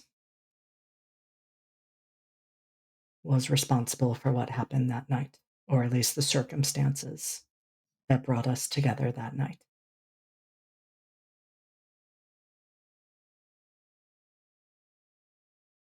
It takes her a moment to process exactly what night they're talking about, given that there are a couple of eventful nights that have happened since.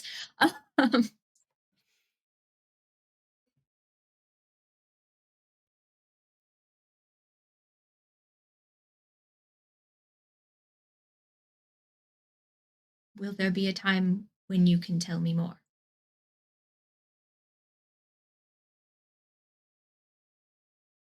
I believe so. Though I am still making sense of the events of that night myself.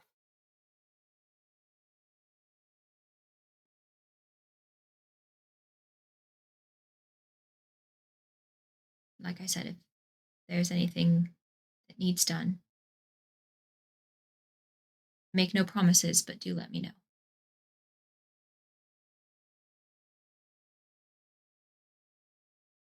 And with that, they do nod and clearly end the conversation and turn away fully. I think it is then that Elise has the door handle question, but it's not so much a question as a comment. They're sort of, halfway out the open door, and they just sort of turn and don't really wait for them to like, turn around and acknowledge or anything. They just sort of say, "I never blamed you," and then they walk out and close the door behind them. Incredible. Absolutely incredible.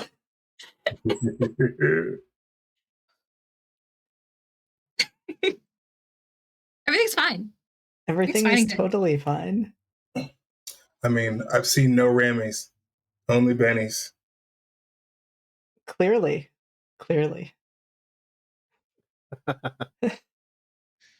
Honest indeed. Honest. Hey, can I talk to my bro?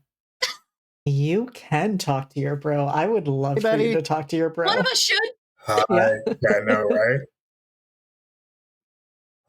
So he's gonna come back to the townhouse, calling out to you at first, and then just looking at the staff to be like, okay, where is he?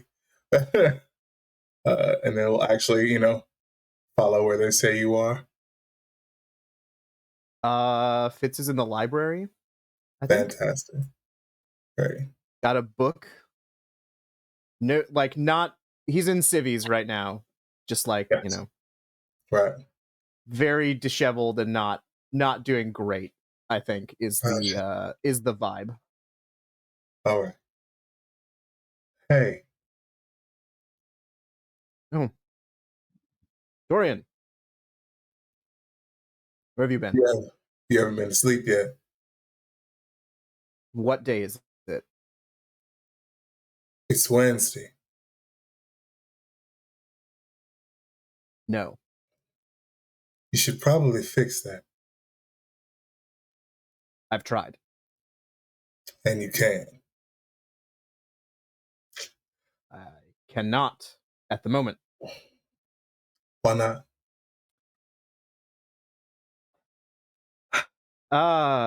So many reasons, but we'll start with the fact that my sister is under arrest. Mm-hmm.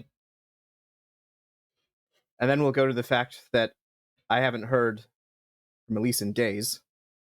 I'm starting to get very concerned. And I don't mean this to be rude, you're looking for a house, and that's good, but also sad. Yeah. It was time. But doesn't mean that I still won't see you. Of course. Oh, I should hope not. No, I'm sure once all of this is past, we'll be able to see each other quite a bit again. Yes, that's the hope. I have some things that I need to tie up, loose ends. The people that introduced me to this court are sort of in the spotlight. Understandably so. Yes. Mm-hmm. Now, we're going to see how much of this I can tell you. You know that family. I do. Mm-hmm. Would you like me to say their name?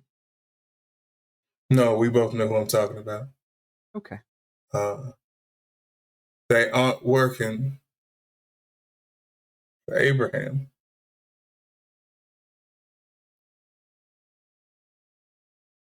That's interesting. Isn't it? I assume we haven't really debriefed about that night, so I think Fitz will just sort of like, I'm sorry, I was meaning to talk to you about this, but I found a crypt on the grounds that had fresh bodies, or fresher bodies. And you know my nose is good. There was sulfur everywhere. Right. Listen, they don't work for Abraham. They do work for someone else.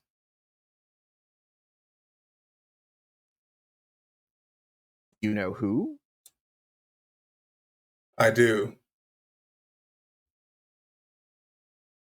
Can you tell me? Not directly. No.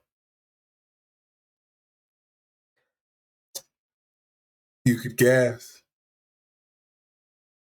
Indeed. Let's see. All right. Now, JD. Mm-hmm. I just had all of my out of character symbols happen at once. Now, if I were to say, have you ever been to, would I be allowed to say those words under the agreement that we had? So what I'm going to say, yes. Yes, you could say that. I had to consider it, but yes, because you would, if I'm remembering your wording, because you were very specific, it was, I will not say the name aloud. Mm-hmm. I will, yes. And I won't tell a living soul. Yes, the agreement was to not say the name. Have you ever been to the church? The infernal one? Mm-hmm. They certainly have. Interesting. Mm-hmm.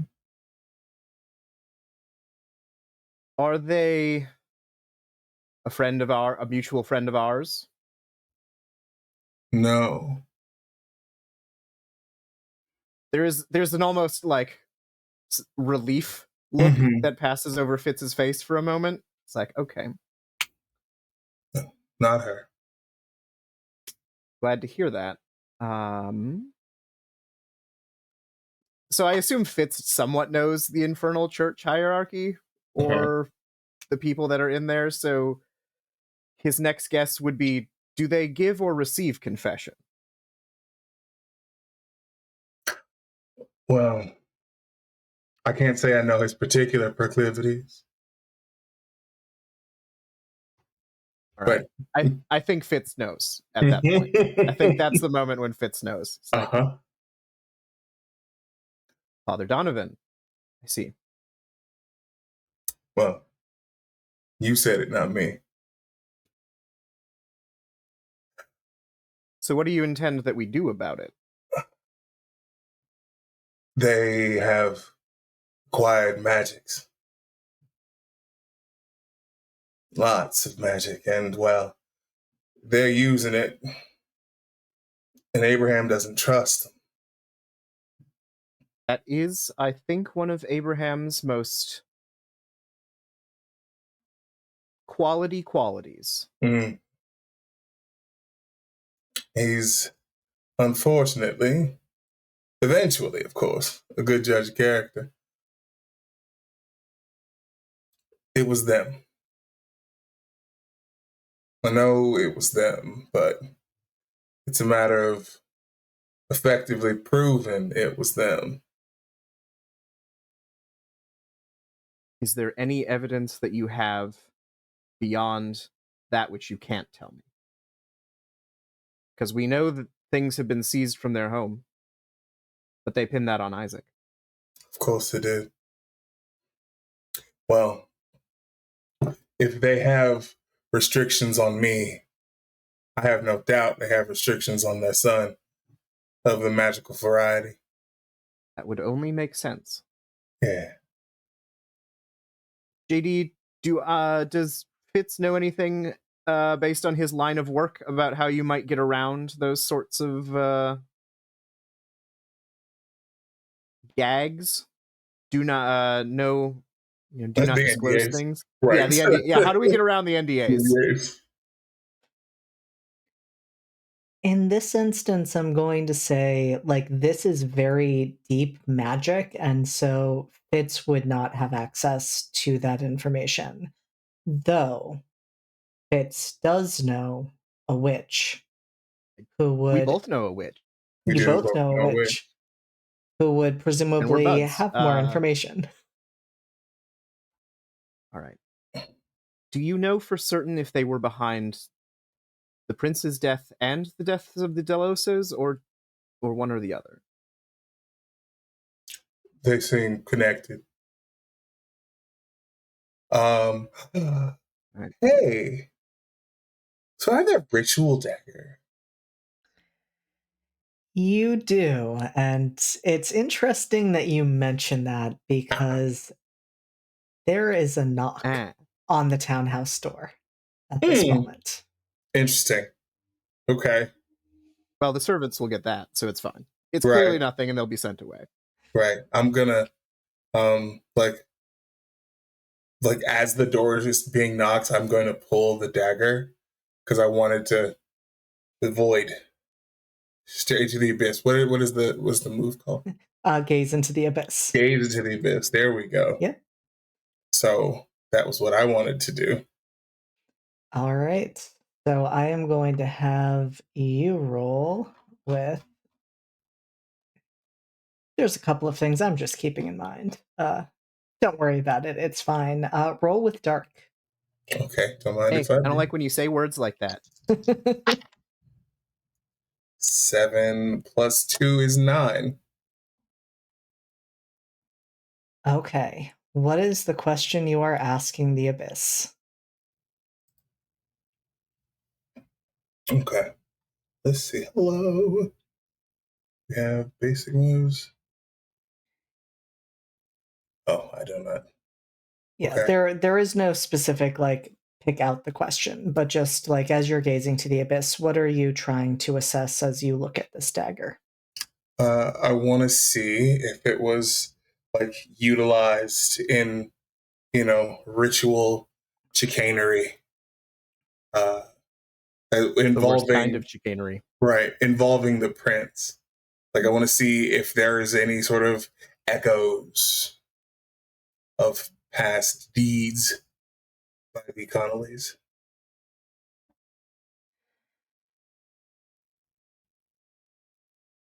And since we are certainly talking about an item that was used and not just one, but multiple violent encounters. I will not be graphic in my descriptions of what you see in the abyss. Okay. You see the damage that the dagger caused. You do not necessarily see whose hand held it. Mm-hmm. That is the piece that feels like it is missing, but you see that it was used, at least in part, with Prince Reynard's murder. You see that it was used in the murder of the Delosos. You see that it was used as well in an encounter that you have a hard time making sense of. Mm-hmm. Because the person you see being harmed is Sovereign Micah Bellamy. And that is the moment that the door to the library swings open. We turn and look not at all guilty. And Seneschal Julius Shaw walks in, looks at you, Dorian, and says, "Might I inquire as to what that item is doing in your hands at this moment?" Yes. I procured it from the Connolly estate. Oh, I know. I was looking it over.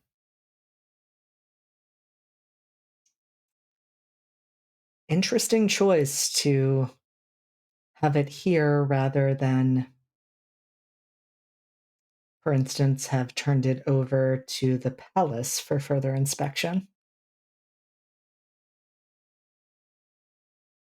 Well, I didn't want to just give you any old dagger.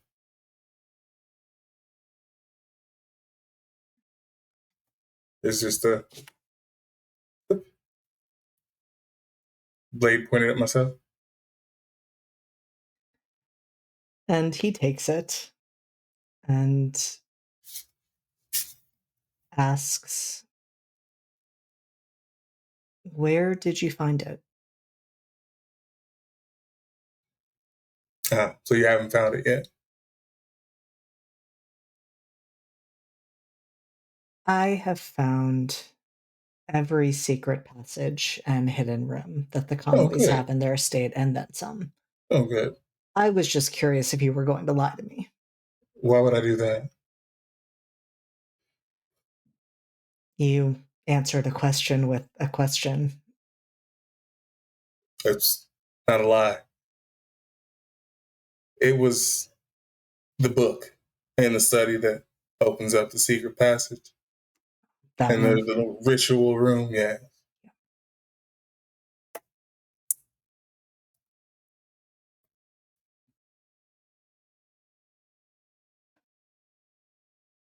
Are there any things you would like to share with me, Mr. Black? Or Captain de Villiers? Well, I can't say it, but the captain can. Indeed. Fitz sort of pulls himself together into a sort of military position, like he's about to give a report, and he first asks, "Did you also search the woods and find the crypt?" We did. How many were there? Bodies. That is still being assessed. It is a bit hard to say when they may not be complete. I understand. More than enough. No. I understand. Dorian was compelled by magic to not reveal the patrons that, or the patron that the Connollys serve. I, however, am under no such magical compulsion, and I can tell you that Father Ashley Donovan is their infernal patron. and seems to be pulling their strings.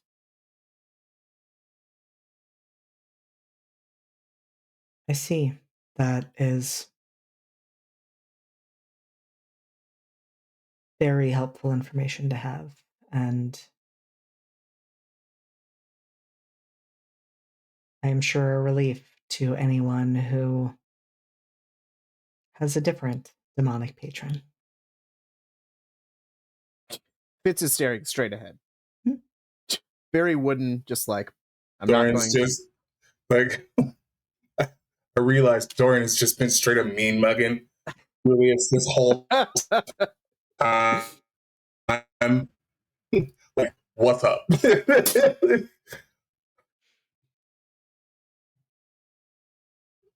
Well, I have what I came here for, and he nods towards the dagger.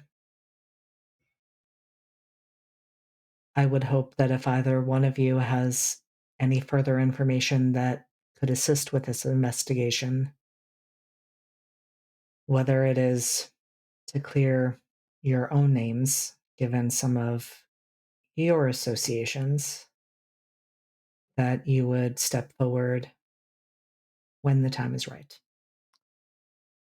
May I ask what exactly Horatia is supposed to have done? No one will tell me.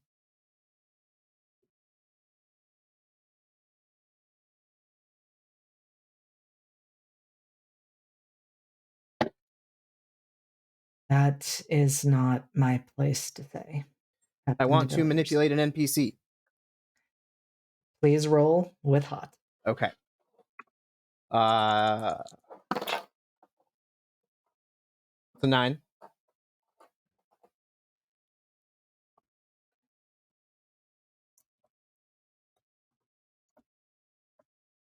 And I think he's mostly leaning into the, like, I don't have a strong connection with my family, as you know, I'm sure.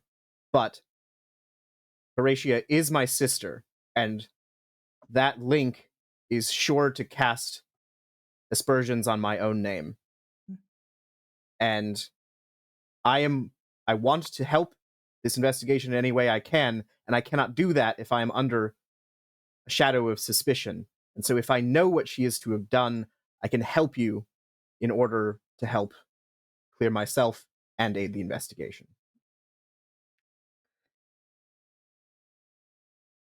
And you see the seneschal wrestling with your question. And it would especially stand out, I think, in essence, to both of you, since you were just talking about a gag order and NDA, that you're realizing this isn't necessarily Julius intentionally obfuscating. This is him not being able to say certain things. And so, what he finally says after taking a few moments to sift through what his options are is just say, what she is accused of doing is arguably one of the highest crimes that she could be.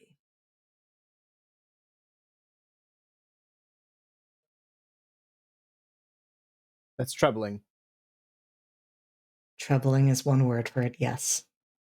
but unfortunately not out of character. Question for you. Has she maintained a sense of innocence? Like one that even you can't really shake off?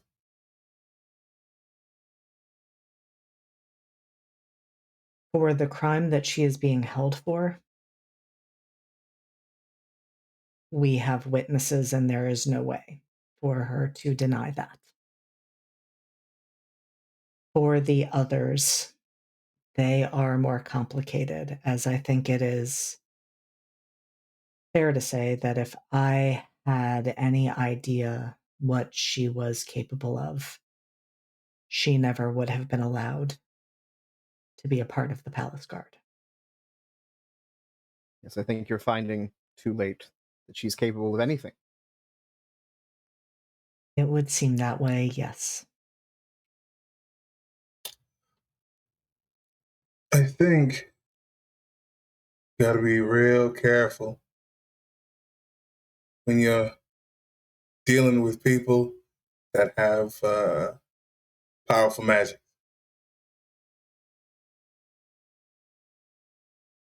Not everyone is in control of what they say or do.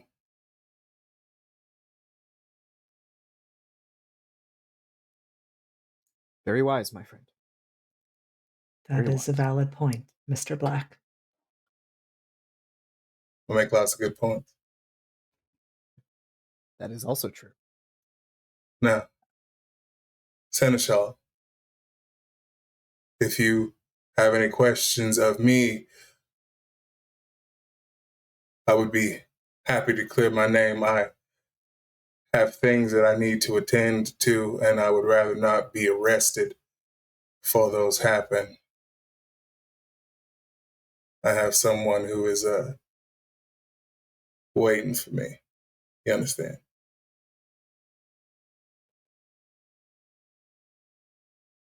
I do, Mr. Black. And I hope that you treat them with the respect that they deserve. I have every intention to. It's not subtly, but somewhat under his breath. It's like, that's rich coming from him.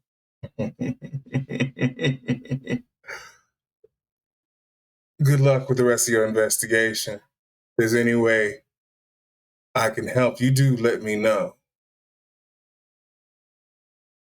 Yes. Thank you for your visit. I hope it was enlightening. Thank you for this piece of stolen property. And Mr. Black, would you perhaps walk me out? Of course. There's just a little clap on Fitz's back as he heads out with Julius. Under his breath again, Fitz will be like, no need to play nice. No intention to. And Julius waits until you are almost at the door before he turns to you and says,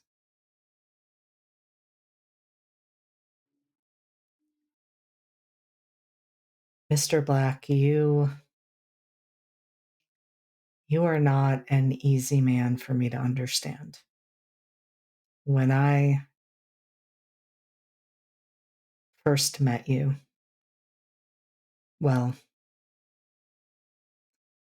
we both are aware that I did not particularly like you.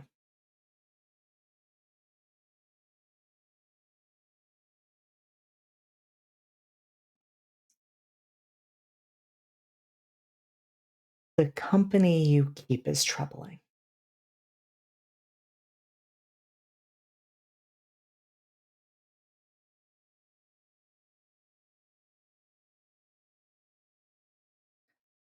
No, Q, I can no longer hear you.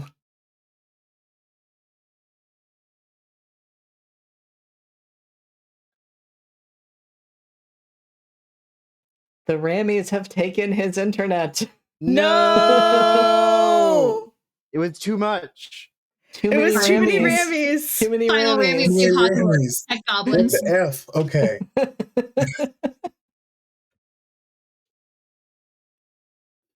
All right. So, what was the last thing you heard? None of it. So please. Great. Gotcha. Well, Seneschal, if you do your job, the company I keep won't be my company for much longer.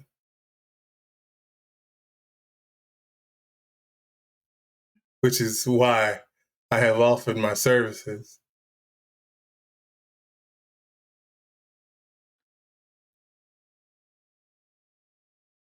He looks you up and down and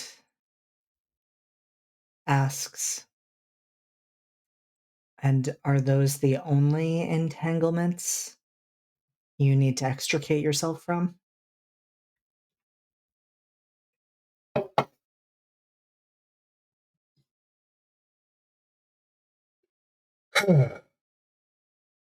Speak plainly, Seneschal.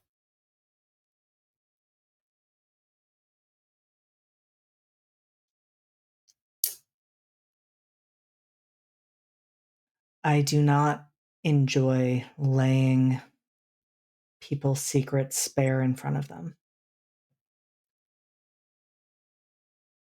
But I have concerns about your relationships with the Donatellis. Mm.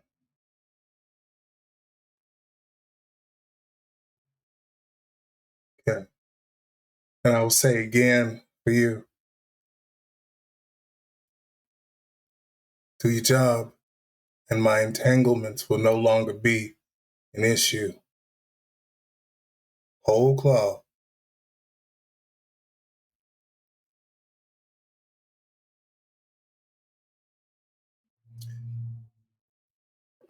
I have a question for you, JD. Mm-hmm. He just recently got added to a certain Donatelli's entourage. I'm familiar with seeing her friends. Can I tell generally when it, like, do I need to roll a thing about it? Because I will. I would like you to roll with Dark. This isn't specifically Gaze into the Abyss, but I would just like you to roll with Dark. Fantastic. We'll absolutely do that. That's a 10, baby.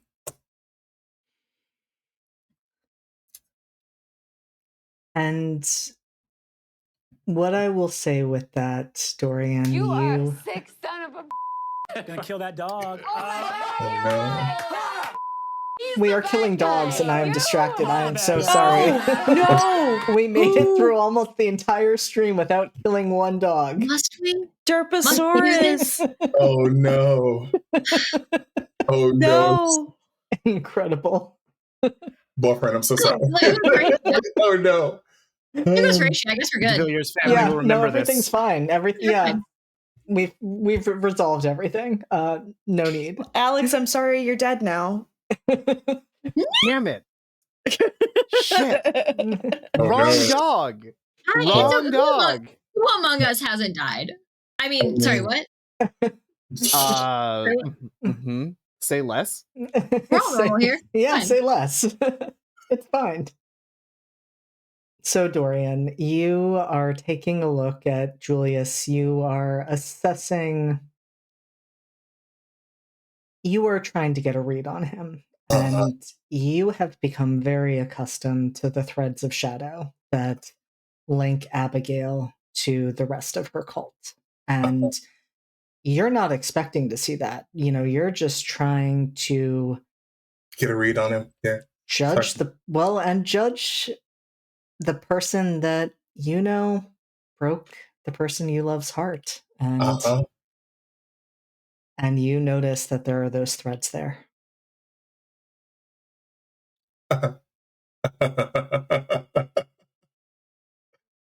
You talking about me? She's got you wrapped just around her fucking finger. rip it, baby. Seneschal. Slop that down, dude. Shit, yeah, dude. Crack one for the big boy. I think perhaps you should be the one who's careful about their entanglement.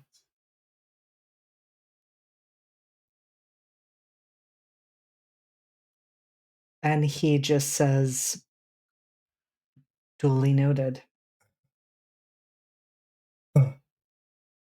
If it's any consolation, the confessions are always good.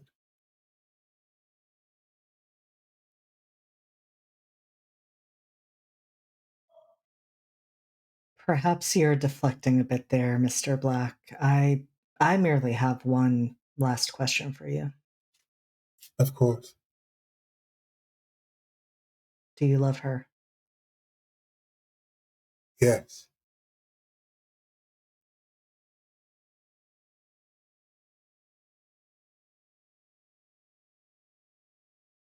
will you ensure that she is cared for in all of the ways that she deserves? With every fiber of my being. Then you will do what I could not. Have a good day, Mr. Black. You as well, Seneschal.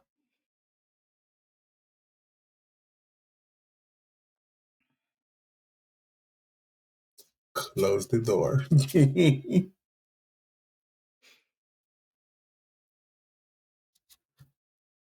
And so I am going to ask an above the table question very quickly because it feels important to ask. And that is Astrid has been on a bit of a roller coaster tonight, Amber. And I wanted to ask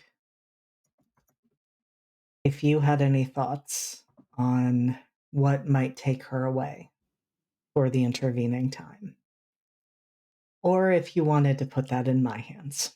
But I want to give you the choice.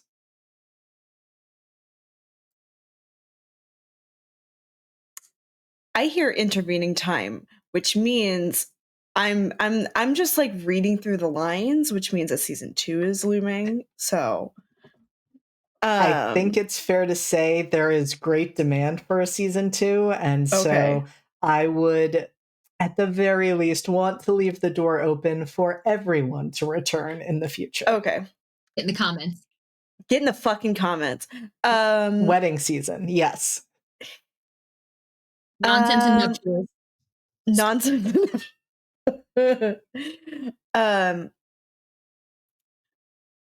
I think what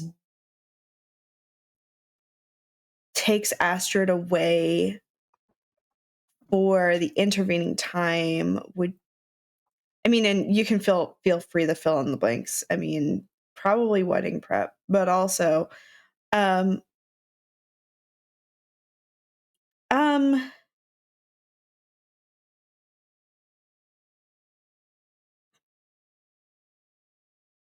shit. You know what? I think Astrid will want to take Rhiannon up on the offer, at least for a little bit, to after the events of this season, clear her head at like Rhiannon's like aunt's cottage. Just as like a holy shit, I need to get the fuck out of here for like 2 seconds, if that makes sense. Not a running away, just like in any good Regency era novel where people just like take a break and they go to the city for a minute and they're like, all right, and then they come back. So what I am going to propose as we move to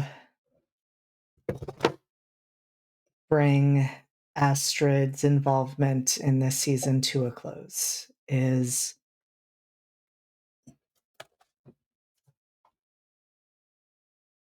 Dorian. You know that you're still playing with fire every time you are near Astrid. You could feel those strings trying to latch onto them, even when you shared those chaste moments following the proposal, because the proposal itself already wanted to be a catalyst. And you have been fending that off. And you know that you are incredibly close to an edge. Yeah.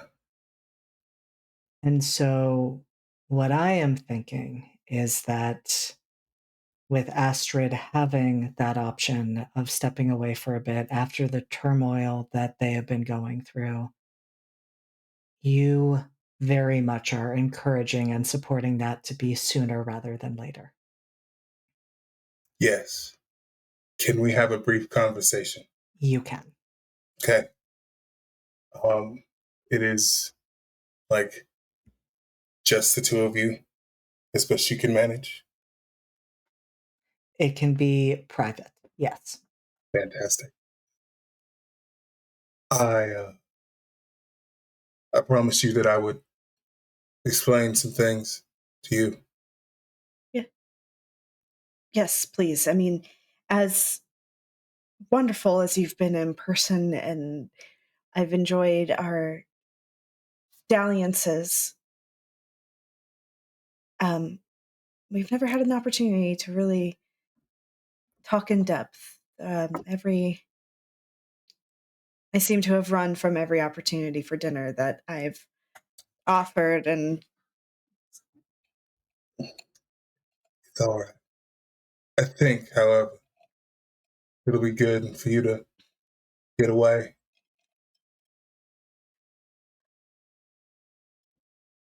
I will, if you'd like, I can send whoever you'd like with you for wedding plans. Oh, and he will actually pull out a little box. We hadn't made it official, so I figured we should do this now. But hold on, sorry. Hold on.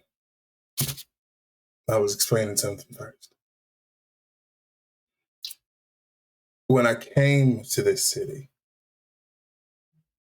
I came with connections, ones that I've had for many years, though not through my own choices per se. I am beholden to Abraham Donatelli.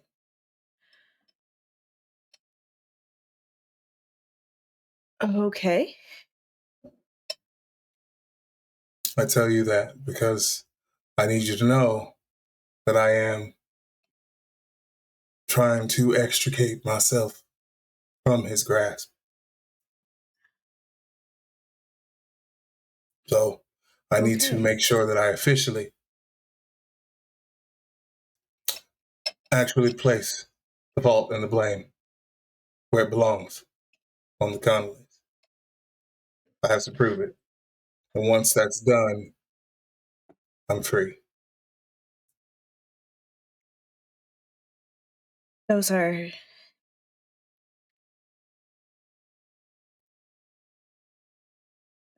difficult circumstances in which you found yourself, Dorian, but I appreciate finally the clarity, and I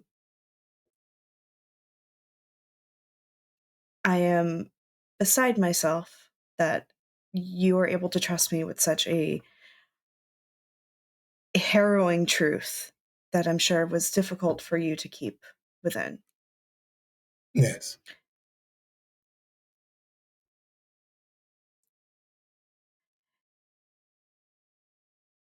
But I trust you when you say that you're trying to free yourself, to loose the grip that the Donatellis have on you. I care not what brought you here. I care who you are in this moment and what future we can build together. Excellent. Now, I am going to miss you terribly while you are away. But given how close we are connected, it is so easy for him to get in and connect himself to you as well. I've been holding it at bay for a little while now, but I don't know how much longer I'll have before he finally gets a thread from me to you. So I'm going to try my hardest to make sure that you are safe and I get this done so when you come back, we don't have to worry about that again. Astrid places a hand, delicate, light, on not like on your face, but like cupping your jaw specifically, and like skims the pad of her thumb on your jawline. The fact that you care at all to ensure my safety from the powers beyond our control is proof enough we have the strength to make this work. Dorian, as hard as this is for you in this moment, you feel how close things are to slipping when Astrid does that. Okay. So I think because we're real close, in that last moment, he's going to move his face away. He's going to place the small box in your hand. And he's going to, like, as he's stepping back, because I'm sure that the tendrils are trying to connect to, yeah. He's actually going to, like, reach out. And you see threads materialize. And then he will just sort of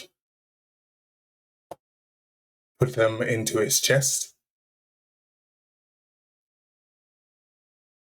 I'll have this all fixed by the time you get back. And I had to take 2 threads. Okay. So when that happens, that puts me at 6. Mm-hmm. It puts you at a really bad number. It does put me at a fine. bad number. Don't worry about it. The effects of it are not happening in this exact moment when you are with Astrid. So if there are any other things you would like to share with them before they leave, I would want to give you space to do that.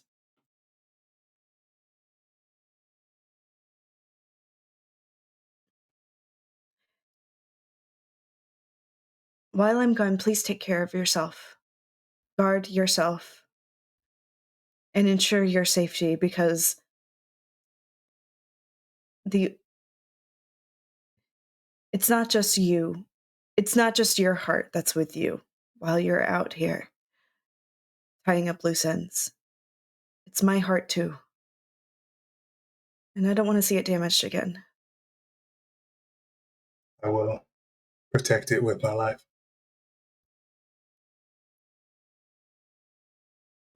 Thank you, Dorian.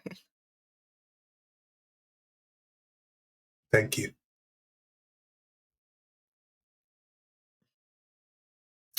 He will reach, he'll go in for a kiss if she'll allow. Oh yeah, she will. She will. And then like that lingering, like, don't want to let go. What if I didn't though? You know? What if we just stayed like this? But eventually he will let go. And he will walk away. What's in the box? Astrid waits until you're gone to open the box. What's in it?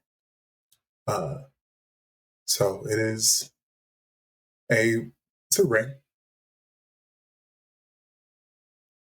Small, delicate diamonds.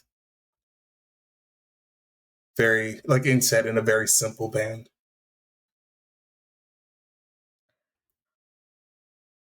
What happens when she puts it on?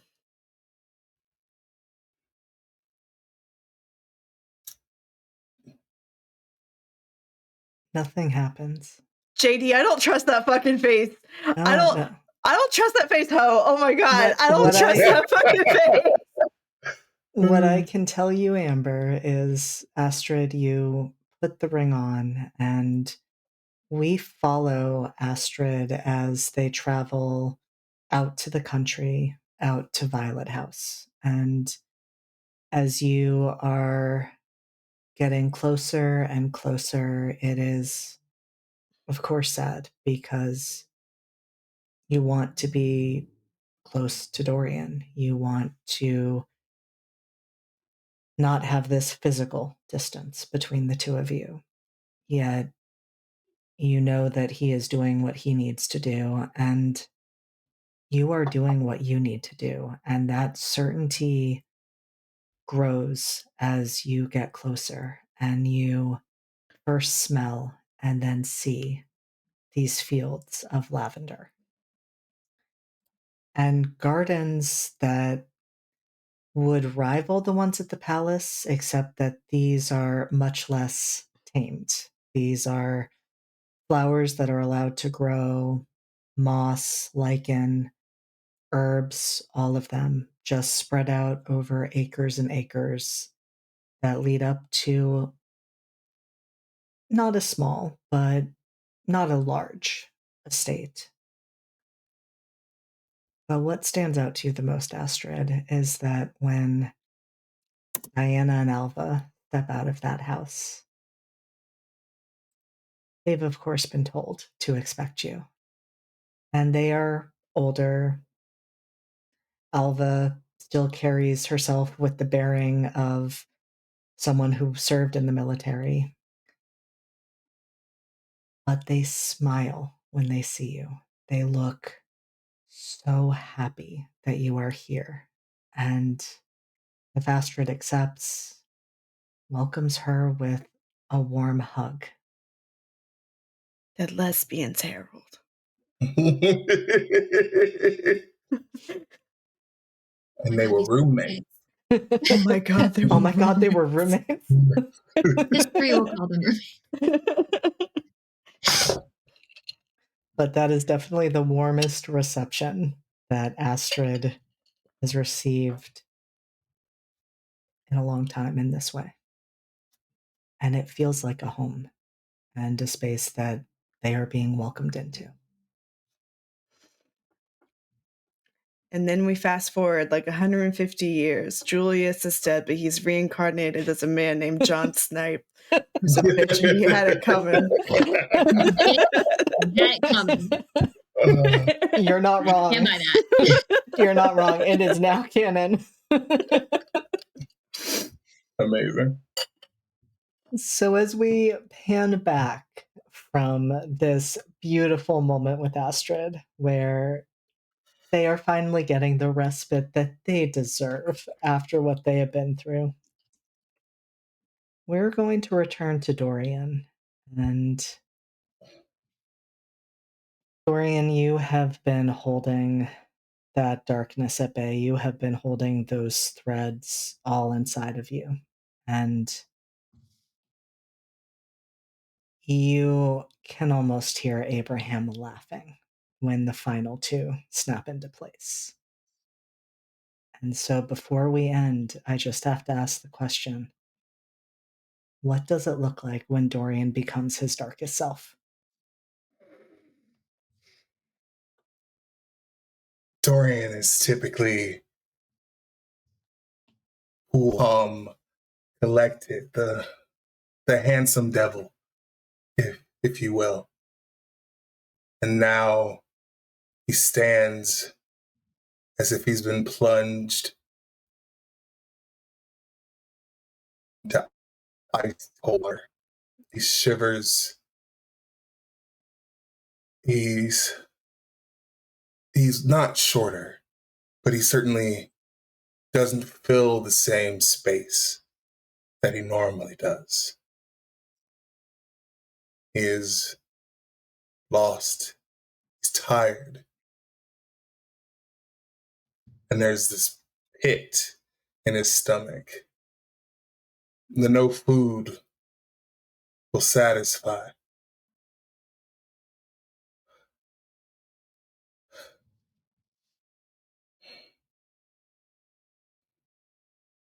I did say one, didn't I? What do you want? And that is where we are going to end tonight's session, where we will find out next time exactly what Abraham is going to demand of Dorian, how Elise is going to perhaps talk with Fitz about Micah's request if the two of them are to court, and what Fitz is going to do about this situation with Elise, the situation with his sister, the fact that his current roommate is now dark itself. Listen, I'm just saying, Horatio and I, we're gonna be talking. We're gonna have a little family chit chat. I'm just putting that on the agenda. Not top of the agenda, but it's an item. It's an item. Let me add him. Definitely. Mm-hmm. Thankfully, though, Astrid is having a wonderful time with two old lesbians, just getting to be out right. out if all of us estate. could be Astrid, that would be great. Because on God, this is what Astrid deserves. Astrid deserves a little 100%. staycation. 1,000%. Yes. I mean, Ramy's during season 2 because, yeah, but yes. Yes, the Rammies will happen eventually. But with that, I am going to give my incredible cast a chance to remind you once again of how amazing they are, though they all proved that tonight with some of the most absolutely incredible roleplay I have ever experienced. And also let you know where else you can find them. So, starting with you, Kit. I should know that this is coming. I should expect this by now. And yet, here we are. Hi, I am Kit. You can find me places on the internet at KitRollCause, somewhere around here, somewhere. I will be, all over the place coming up. You can find me tomorrow over on the Lost Caravan, where we will be going on with, I believe, episode 4, is it, of our Fabula Ultima campaign, Fatal Ascension, where I am just a little robot on the run for regicide. I didn't do it, though. I promise none of us did it. We didn't. We're hanging out. We're vibing. We're just little guys. It's great. It's really fun. It's a fun show. Come hang out. On Wednesday, I'll be over on High Shelf Collective doing some cyberpunk. I believe the final episode of Cyberpunk Ascension in Paradise. If you like babes, bikinis, bazookas, come hang out. It's going to be a wild ride. It is absolutely bonkers. It literally, that is the GM, the lovely GM Taylor, literally gave that list to us at the beginning of the show and was like, "These are the vibes," and we went, "Bet." It is incredible. We are on a little island in paradise, and nothing's going wrong except for the everything about it. On Sunday, the 28th, there is going to be a massive weekend of charity streams over on the lovely Dax's channel. So peep the Twitter for links to where that is going to happen. And the cast list just went up for that whole weekend. It is some truly incredible people going on to benefit a truly awesome charity. All of that is on my Twitter. Go check it out. It's going to be amazing. And then on the 31st, on Wednesday, we will be playing some Blades in the Dark on Lost Caravan to round it all out. And then I'll be back here. It'll be great. It'll be awesome. Got a packed couple weeks coming up, but it's going to be fun. Incredible. And then tragically, we have lost Q in this moment. But he is back with impeccable timing so that he can give us his outro. Beautiful. Hello. Before your computer decides to hate us, we will let you go. What's going on today? It's fine. Anyway, hi, I'm Q. You can find me on the internet, midnight_Inc. That's INQ. Q is my name. I'm sure you get it. I have been Mr. Dorian Black this evening. The Infernal Playbook. I've had an absolute banger over time. All of the emotional Rammies. Thank you so much. You can find me, here a lot. So that's exciting. Not that's coming up Thursday, but the one after. I am in Redacted, which JD is also running. And then I'll be back again for more of this. Very exciting. We are looking to bring back Rega probably the beginning of June. That is the alternating Thursdays from Redacted. So come in, hang out. There are some more projects in the works. I'll let you know as those come in. But yeah, no, we're out here being on the internet and things. and doing amazing stuff. We're trying. And someone who honestly probably has as many projects going as like I get accused of having going on, and as we know, like Kit and Q and Amber also have. Alex, tell us what you have coming up and everything you're involved in. No. Hi, I'm Alex. I'm Mightiest Finn on Twitter. I am not going to allow you to put me in that position, but I will tell you some of the things that I will be doing. First and foremost, I write games in the Backwards Tabletop universe. We have 2 new projects coming out, Backwoods and Back Channels. We've got a Kickstarter pre-launch page. Hop on my Twitter, you can get a link there. And if you're interested in Backwoods, come back to this very channel, live from the apocalypse, on Wednesday, because we are going to be playing Founders Day, which is a premiere of Backwoods. I'm going to be taking some lovely human beings into a totally normal situation. Everyone will have a fine time. So we're going to be doing that. And then after that, also on Wednesdays, JD and I are going to be running a Call of Cthulhu Dark Academia Then and Now campaign with some other wonderful human beings. I will be handling the 1920s table, and JD will be handling the 2020s table, and shenanigans will occur. We will not demonize mental illness, but we will have a good time going mad, which is my favorite thing to do in Call of Cthulhu. And then the other thing I will plug for this very channel is Changeling Cold Iron, which is our alternate world where the fairy courts have taken over the Soviet Union and there's been a murder, and all of the players are impeccable, upstanding Soviet citizens with no tragic or horrific backstories to remark upon. That sounds so sick. It's so sick. Yeah. I also have some other projects which I cannot talk about at the moment because they are not unredacted, but they will be unredacted at some point and on my Twitter, and you will find those announcements there. Otherwise, come back because they're going to be emotional rammies here in 2 weeks at this very table, and I am looking forward to them. Anyway, thank you. That's me. And Alex, they're disparaging our characters again. Steph Monsters. says that you are monsters. Chat is monsters. Y'all are monsters. We are not monsters. I'm just a good soldier. I am just a poor little meow meow.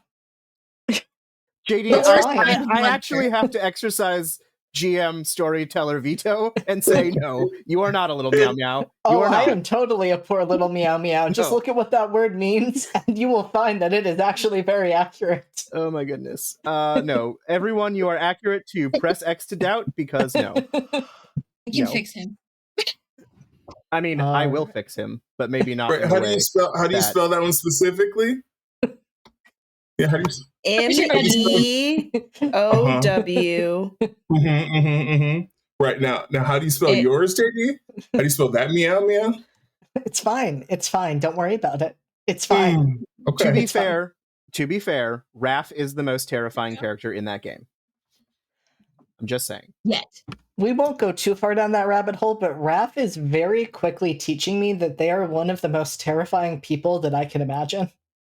And I am saying that in the most affectionate way possible. That's a parenthetical affectionate statement. Yes.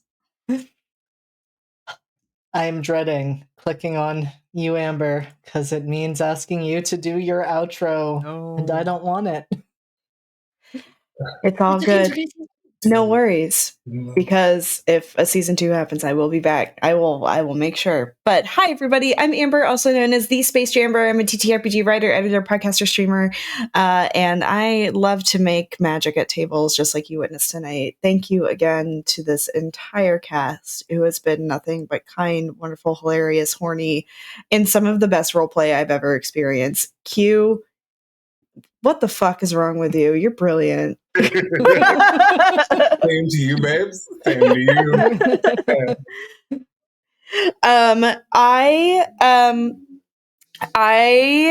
God, what am I plugging? Okay. You know what? I'll plug 2 things. I don't know what I'm going to plug because I'm technically on. Oh, actually, I am going to plug this. I'm going to plug Animon Story. That is our, Emergent Code, which is our Animon Story actual play podcast that is premiering, I think June 1. So please, if you hold on, I'm just looking it up. Yeah, if you, yeah. Oh, we are premiering June. We're premiering in June. So please follow us at Emergent Code Pod to be updated on when that first episode goes live. There's an incredible cast run by Andy Martinez, who is a wonderful, fabulous, chaotic DM, and it's going to be great. If you love Digimon, if you love partner anime like that, you'll love Emergent Code. Also, I want to plug, this is an in-person thing. So if you're in the Washington, D.C. or Baltimore or Northern Virginia area tomorrow, please, if you have the time or you want to support Black and Brown children of marginalized genders, we are... my husband is actually participating in the Girls Rock DC hat band fundraiser showcase tomorrow at 1 p.m. in St. Stephen's Episcopal Church in Columbia Heights. It's a great cause. We need to make sure music education remains available to everyone, but specifically Black and Brown children of marginalized genders, because it's disappearing. Schools are no longer funding music education, and it's fucking stupid. But Girls Rock DC is one of the many institutions across the country that are keeping that dream alive for people. So again, if you're in DC, St. Stephen's at 1 p.m. Eastern, $20. It goes to a good cause for the kids, for the fucking kids. So, yay. It is hard to be sending you off, Amber, which we will have one final go round just to quickly share love.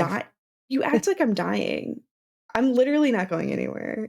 It's not goodbye. It's see you later. Yes, it's see you later. I'm just sad. I am just sad because I'm literally seeing you Wednesday. Q, right. I'm like, cast me in your shit. Absolutely. Absolutely. Got you, boo. I will get shit if I don't outro myself. So I will very quickly outro myself. Thankfully, everyone else pretty much said everything that I need to say, more or less. But I am with Live from the Apocalypse a lot. I am in Class Reunion. I am in Academy H. I will be playing in Founders Day. I will both be playing in and running a table for Shadows Between the Stacks. And I will be in Cold Iron. So you will be seeing a lot of me here, in addition to our continuation of a season of Secrets and Shadows, which got greenlit for 4 whole more extra episodes. And you know what? Pretty sure we're going to get greenlit for season 2. And if not, there's going to be consequences. So I think we can say it's definitively happening. When is the question? But it'll happen. Yes. Sure. Otherwise, you can find me with Tales from the Table for Crumbling Foundation. And if you want to see me play the worst character I have ever created, you can find me tomorrow with RPGs Uncovered in Locust. But that is only if you are not in the DC, Maryland, Virginia area supporting the wonderful cause that Amber told us about. Girls rock. But if you want to see me play an absolute monster, very different than the monster I will be playing in Cold Iron, see that game. I am a terrible person, and I'm very excited to get to see what that looks like when I play someone who is the exact opposite of who I am as a human being. And with that, thank you all for the incredible roleplay that I had the privilege and honor of GMing tonight. And thank you to the chat for being feral as always. I cannot wait to see where this story goes next. Yeah.